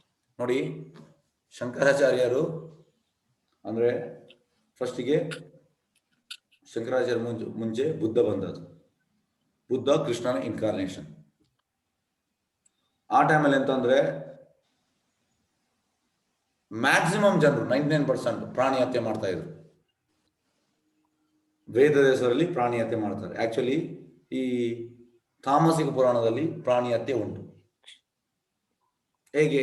ಅಮಾವಾಸ್ಯೆ ದಿವಸ ದೇವಿ ಎದುರು ತಿಂಗಳಿಗೊಮ್ಮೆ ಬಲಿ ಕೊಡುವಂಥದ್ದುಂಟು ತಾಮಸಿಕ ಪುರಾಣದಲ್ಲಿ. ಅದನ್ನು ಮಿಸ್ಯೂಸ್ ಮಾಡಿ ಅಂತ ಅಂದ್ರೆ ವೇದ ದೇಶದಲ್ಲಿ ಟೋಟಲ್ ಎಲ್ಲರೂ ಪ್ರಾಣಿ ಹತ್ಯೆ ಮಾಡ್ತಾ ಇದ್ರು. ಬುದ್ಧ ಬಂದು ನಿಂದಸಿ ವೇದ ಅಂದ್ರೆ ವೇದವನ್ನು ಬದಿಗೆಡಿ. ಸಾಕ್ಷಾತ್ ಕೃಷ್ಣನೇ ಬುದ್ಧ, ಮತ್ತೆ ಅವರು ವೇದವನ್ನು ಬದಿಗೆಡು ಈ ಪ್ರಾಣಿ ಹತ್ಯೆಯನ್ನು ಸ್ಟಾಪ್ ಮಾಡಿದ್ರು. ಹಾಗಾಗಿ ನಾವು ಬುದ್ಧನನ್ನು ಫಾಲೋ ಮಾಡ್ತೇವೆ, ಆದ್ರೆ ಅವರ ಫಿಲಾಸಫಿ ಫಾಲೋ ಮಾಡೋದಿಲ್ಲ. ಯಾಕೆಂದ್ರೆ ನಿರ್ವಿಶೇಷ ಶೂನ್ಯವಾದಿ, ಆ ಶೂನ್ಯವಾದಿ ಫಿಲಾಸಫಿ. ನೆಕ್ಸ್ಟ್ ಬಂದದ್ದು ಶಂಕರಾಚಾರ್ಯ. ಶಂಕರಾಚಾರ್ಯ ಶಿವ, ಸಾಕ್ಷಾತ್ ಶಿವನ ಇನ್ಕಾರ್ನೇಷನ್. ಹಾಗಾಗಿ ಶಂಕರಾಚಾರ್ಯ ಎಂತ ಮಾಡಿದ್ರು ಅಂದ್ರೆ ಆ ಬುದ್ಧ ವೇದವನ್ನು ಬದಿಗಿಟ್ಟದನ್ನು ವಾಪಸ್ ತಂದ್ರು. ಆದ್ರೆ ಅವರು ಅದ್ವೈತ ಅಂದ್ರೆ ದೇವರು ಮತ್ತೆ ನಾವು ಒಂದೇ ಅಂತ ಇದು ಮಾಡಿದ್ರು. ಹಾಗಾಗಿ ನಾವು ಶಂಕರಾಚಾರ್ಯನ ಫಾಲೋ ಮಾಡ್ತೇವೆ, ಅವರ ಫಿಲಾಸಫಿಯನ್ನು ಫಾಲೋ ಮಾಡೋದಿಲ್ಲ. ಮತ್ತೆ ಮಧ್ವಾಚಾರ್ಯರು ಬಂತು. ಇದು ಹೇಗೆ ಅಂದ್ರೆ ಕಾಲಕ್ಕೆ ತಕ್ಕ ಕೋಲ. ಅಂದ್ರೆ ಯಾವ ಟೈಮಿಗೆ ಯಾರು ಬರ್ಬೇಕಿತ್ತು ಅದು ದೇವರೆಲ್ಲ ಪ್ಲಾನ್. ಹಾಗಾಗಿ ಒಂದು ವೇಳೆ ಶಂಕರಾಚಾರ್ಯ ಮೊದಲು ಬರ್ತಿದ್ರೆ ಆಗ ಅವರಿಗೆ ತುಂಬಾ ಕಷ್ಟ ಆಗ್ತಿತ್ತು. ಅಂದ್ರೆ ಜನರೆಲ್ಲ ಪ್ರಾಣಿ ಹತ್ಯೆಯಲ್ಲಿರುವಾಗ ಅಲ್ಲಿ ಬುದ್ಧ ಬರಲೇಬೇಕಿತ್ತು, ಮತ್ತೆ ವೇದವನ್ನು ಬದಿಗಿಡಲೇಬೇಕು. ಮತ್ತೆ ಅವರನ್ನು ಗ್ರೌಂಡ್ ಮಾಡಿಕೊಟ್ರು ಬುದ್ಧ ಶಂಕರಾಚಾರ್ಯರಿಗೆ, ಮತ್ತೆ ಅವರು ವೇದಗಳನ್ನು ತಂದ್ರು. ಹಾಗಾಗಿ ಯಾವ ಟೈಮಿಗೆ ಎಂತೆಲ್ಲ ಆಗ್ಬೇಕು ಅದು ದೇವರ ಪ್ಲಾನ್. ಆದ್ರೆ ಶಂಕರಾಚಾರ್ಯರು ಹೇಳಿದಂಥದ್ದು ಭಜ ಗೋವಿಂದಂ ಭಜ ಗೋವಿಂದಂ ಭಜ ಗೋವಿಂದಂ. ಆದ್ರೆ ಅವರ ಅನ್ವಯಿಗಳು ಅದನ್ನು ಫಾಲೋ ಮಾಡುವುದಿಲ್ಲ. ಎಸ್, ನೆಕ್ಸ್ಟ್ ಪ್ರಶ್ನೆ. ಪ್ರಭುಜಿ, ನೀವು ಹೇಳಿದ್ರಿ ರಘುವಂಶದ ಇಕ್ಸುವಾಕ್ಸ್ ಮಹಾರಾಜರು ಭಗವದ್ಗೀತೆಯನ್ನು ಅವರು ಕಾಲದಿಂದ ಉಳಿಸಿಕೊಂಡು ಬಂದಿದ್ದಾರೆ ಅಂದಿದ್ದೀರಾ. ಆದರೆ ಇದು ತ್ರೇತಾಯುಗ, ಮಹಾಭಾರತ ನಡೆದಿರೋದು ದ್ವಾಪರ ಯುಗ ಅಲ್ವಾ ಗುರುಜಿ? ನೋಡಿ ಹೇಗೆ ಅಂದ್ರೆ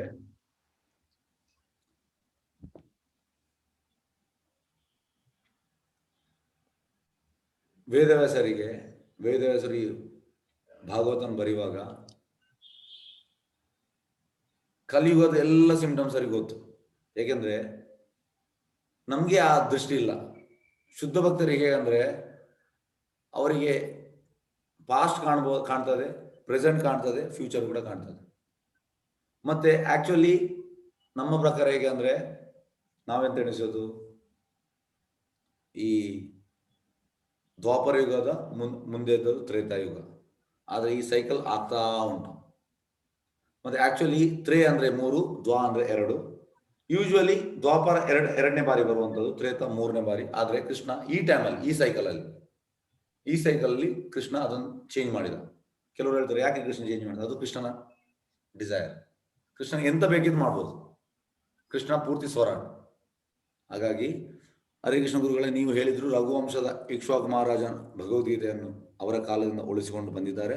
ಆದರೆ ಅವರು ಇದ್ದದ್ದು ತ್ರೇತಾಯುಗ, ಮಹಾಭಾರತ ನಡೆದದ್ದು ದ್ವಾಪರ ಯುಗ.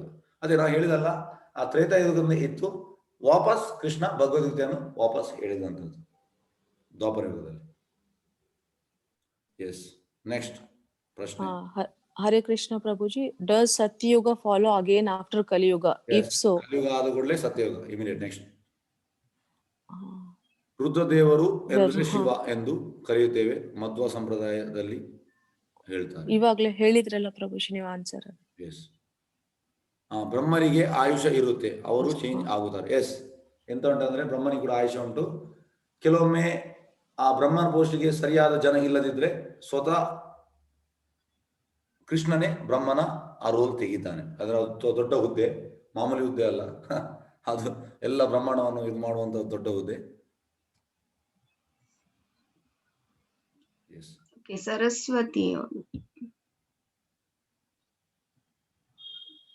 ಸರಸ್ವತಿ ಅವರೇ ಅನ್ಮ್ಯೂಟ್ ಮಾಡ್ಕೊಳ್ಳಿ. ಹರೇ ಕೃಷ್ಣ ಗುರುಗಳೇ. ಹಾ ಹೇಳಿ. ಅದೇ ರುದ್ರದೇವರನ್ನ ಅದೇ ಹೇಳಿದ್ರಿ ನೀವು ಆನ್ಸರ್ ಅದು. ಯಾಕಂದ್ರೆ ನಾರ್ಮಲ್ ಆಗಿ ಇವಾಗ ರುದ್ರದೇವರಂದ್ರೆ ಶಿವನನ್ನ ಸಂಸ್ಕಾರ ಮಾಡ್ತಾರೆ. ಆದ್ರೆ ಇವಾಗ ವಿಷ್ಣು ರೂಪನ ರುದ್ರದೇವರು ಅಂತ ಸಂಸ್ಕಾರ ಮಾಡಿದಾರೆ. ಅದು ಡೌಟ್ ಇತ್ತು. ನಿಮ್ಗೆ ಅರ್ಥ ಆಗ್ಲಿಲ್ಲ ಅಂತ. ಈಗ ರುದ್ರದೇವರ ವಿಷ್ಣು ಅಂತ ಹೇಳಿ ನಾರ್ತ್ ಅಲ್ಲಿ ಪೂಜೆ ಮಾಡ್ತಾರೆ ಅಂತ ಹೇಳಿ ನೋಡಿ, ವಿಷ್ಣು ಅಂತ ಹೇಳಿ ಅರ್ಥ ಆಗ್ಲಿಲ್ಲ. ಆರಾಧನೆ ಮಾಡೋದು ವಿಷ್ಣುವನ್ನ ಆರಾಧನೆ ಮಾಡೋದಲ್ವಾ ರುದ್ರದೇವರಂತ ಹೇಳಿ ಅಂತ ಹೇಳಿದ್ರಲ್ವಾ. ಆದ್ರೆ ನಾರ್ಮಲ್ ಆಗಿ ಶಿವನನ್ನು ರುದ್ರದೇವರು ಅಂತ ಕರೀತಾರಲ್ಲ, ಅದು ಸಂದೇಹ ಇತ್ತು. ನೋಡಿ, ರುದ್ರ ಅಂದ್ರೆ ಶಿವನೇ. ಹಾ, ರುದ್ರ ಅಂದ್ರೆ ಶಿವನೇ. ಎಸ್. ಹರೇ ಕೃಷ್ಣ. ಎಸ್, ಇನ್ನೊಂದು ಪ್ರಶ್ನೆ ಅಂತ. Can we ask some favour from Krishna like wealth, prosperity, R we have to ask death only? ನೋಡಿ, ಪ್ರಪದ ಹೇಳುವಂಥದ್ದು, ಈಗ ಕಷ್ಟ ನಾವು ಕೇಳಿ ಬರ್ತದ? ಕೇಳದೆ ಬರ್ತದೆ. ಅದೇ ರೀತಿ ಸುಖ ಕೂಡ ಬರ್ತದೆ. ನಾವು ಅದನ್ನು ಕೇಳ್ಬೇಕಂತಿಲ್ಲ. ಕೃಷ್ಣನಿಗೆ ಗೊತ್ತುಂಟು ಯಾವ ಟೈಮ್ಗೆ ಹೇಗೆ ಕೊಡ್ಬೇಕು. ಈಗ ಒಬ್ಬ ಮಗು ಇದ್ದಾನೆ, ಮಗು ಸ್ಕೂಲ್ ಆದ ಕೂಡಲೇ ತಂದೆ ಅವನನ್ನು ಕಾಲೇಜಿಗೆ ಕಳಿಸ್ತಾರೆ. ನಾವು ಹೇಳ್ಬೇಕಂತಿಲ್ಲ, ತಂದೆ ನನ್ನನ್ನು ಕಾಲೇಜಿಗೆ ಹಾಕೋದು, ಆಕೆ ಹಾಕ್ತಾನೆ.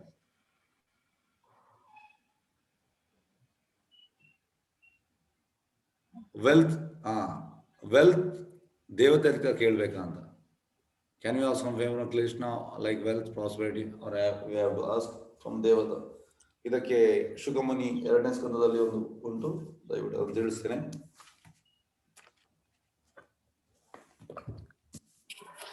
2ನೇ ಸ್ಕಂದದಲ್ಲಿ 2ನೇ ಸ್ಕಂದ 3ನೇ ಅಧ್ಯಾಯ. ಅಕಾಮ ಸರ್ವಕಾಮೋ ವಾ ಮೋಕ್ಷ ಕಾಮ ಉದಾರದಿ ತೀವ್ರೇನ ಭಕ್ತಿ ಯೋಗೇನ ಯಜತೆ ಪುರುಷಂ ಪರಂ. ಶುಕಮುನಿ ಅಂತ ಹೇಳುವುದಂದ್ರೆ, ಇಂಗ್ಲಿಷ್ ಅಲ್ಲಿ ಓದ್ತೇನೆ ಮತ್ತೆ ನಿಮಗೆ ಕನ್ನಡದಲ್ಲಿ ಹೇಳ್ತೇನೆ. A person who has a broader intelligence whether he be full of all material desire, without any material desire, or desiring liberation, must by all means worship the supreme whole, the personality of Godhead. ಅಂದ್ರೆ ಯಾವುದೇ ಒಂದು ಇಚ್ಛೆ ಇರಲಿ, ನೀವು ಕೃಷ್ಣನಲ್ಲಿ ಹೋಗ್ಬೇಕಂತ. Yes. Hare Krishna. ಸಾರಿ.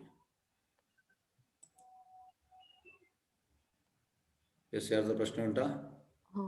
Chat ಅಲ್ಲಿ does Satyayuga follow again? Okay, ಆಗಿದೆ. ಅದಾಯ್ತು. ಶಾಸ್ತ್ರದಲ್ಲಿ ರಾಶಿ ನಕ್ಷತ್ರ is there any for please guide Prabhuji. ನೋಡಿ, ಈ ಎಲ್ಲ ಗ್ರಹಗಳು ನಡೆಯುವುದು ಕೃಷ್ಣನ ಆಜ್ಞೆಯಲ್ಲಿ. ಹಾಗಾಗಿ ಈ ರಾಶಿ ನಕ್ಷತ್ರ ಎಲ್ಲ ನಾವು ಜ್ಯೋತಿಷಕ್ಕೆ ಹೋಗ್ತೇವೆ, ಕೃಷ್ಣನಲ್ಲಿ ಹೋದ್ರೆ ಅದು ನಿಮ್ದು ಹೊರಸ್ಕೋಪನ್ನು ಹರಿದು ಬಿಸಾಡ್ಬೋದಂತೆ. ಯಾಕೆಂದ್ರೆ ಕೃಷ್ಣ ಪೂರ್ತಿ ಚೇಂಜ್ ಮಾಡ್ತಾನೆ. ಧನ್ಯವಾದಗಳು ಮೇಡಮ್. ನಮಗೆ ಗುರುಜಿ ಅವರ ಅದು ಲಿಂಕ್ ಪೋಸ್ಟ್ ಅಲ್ಲಿ ಮಾಡ್ತೀನಿ ಪ್ರಭುಜಿ, ಗ್ರೂಪ್ ಅಲ್ಲಿ ಕಳಿಸಿ. ಧನ್ಯವಾದ. ಆಮೇಲೆ Buddha part of avatar or Balaram? Many times this is confusion as Buddha is against Hinduism. ನೋಡಿ, ಅಗೇನ್ಸ್ಟ್ ಹಿಂದೂಯಿಸಂ ಅಲ್ಲ, ಬುದ್ಧ ಕೃಷ್ಣನ ಇನ್ಕಾರ್ನೇಷನ್ ಶಾಸ್ತ್ರದಲ್ಲಿ ಉಂಟು. ಶ್ರೀ ಕೃಷ್ಣ ಅವರು ಒಬ್ಬ ಮನುಷ್ಯ ಅಂತ ಹೇಳ್ತಾರೆ ಜನ. ಅಂತವರಿಗೆ ನಾವು ಯಾವ ರೀತಿಯಾಗಿ ಉತ್ತರಿಸಬೇಕು? ಅವರು ದೇವರ ಅಂತ ಹೇಗೆ ಅರ್ಥ ಮಾಡಿಸ್ಬೇಕು? ನೋಡಿ, ಅದಕ್ಕೆ ಫಸ್ಟಿಗೆ ನಾವು ಭಕ್ತರಾಗಬೇಕು. ಭಕ್ತರಾದ ಮೇಲೆ ತುಂಬಾ ನಮ್ಮಲ್ಲಿ ಉಂಟು, ವಿಷಯ ಉಂಟು. ಹಾಗಾಗಿ ನಾವು ಭಕ್ತಿ ಪ್ರೊಸೆಸ್ ತಗೊಂಡ್ರೆ ಎಂಥವ್ರನ್ನು ಕೂಡ ನಾವು ಡಿಫೀಟ್ ಮಾಡ್ಬೋದು. Yes. Is Buddha part of avatar? Okay, ಅದಾಯ್ತು ಪ್ರಭುಜಿ. ಎಸ್.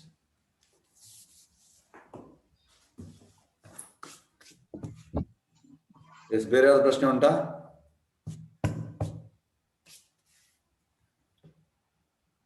ಎಸ್. ಬೇರೆ ಯಾವ್ದು ಇಲ್ಲ ಪ್ರಭುಜಿ. ಇಲ್ಲಲ್ಲ? ಇಲ್ಲ ಪ್ರಭುಜಿ. ಎಸ್, ಹಾಗಾದ್ರೆ ಮುಕ್ತಾಯ ಮಾಡುವ ನಾವು. ವಂಚಾ ಕಲ್ಪತರೋ ವಿಶ್ಯ ಕೃಪಾ ಸಿಂಧು ಚ पतितनां पावनेभ्यो वैष्णवेभ्यो नमो नमः। अनंत कोटि वैष्णव वृंद की जय। नामाचार्य श्री हरिदास ठाकुर जय।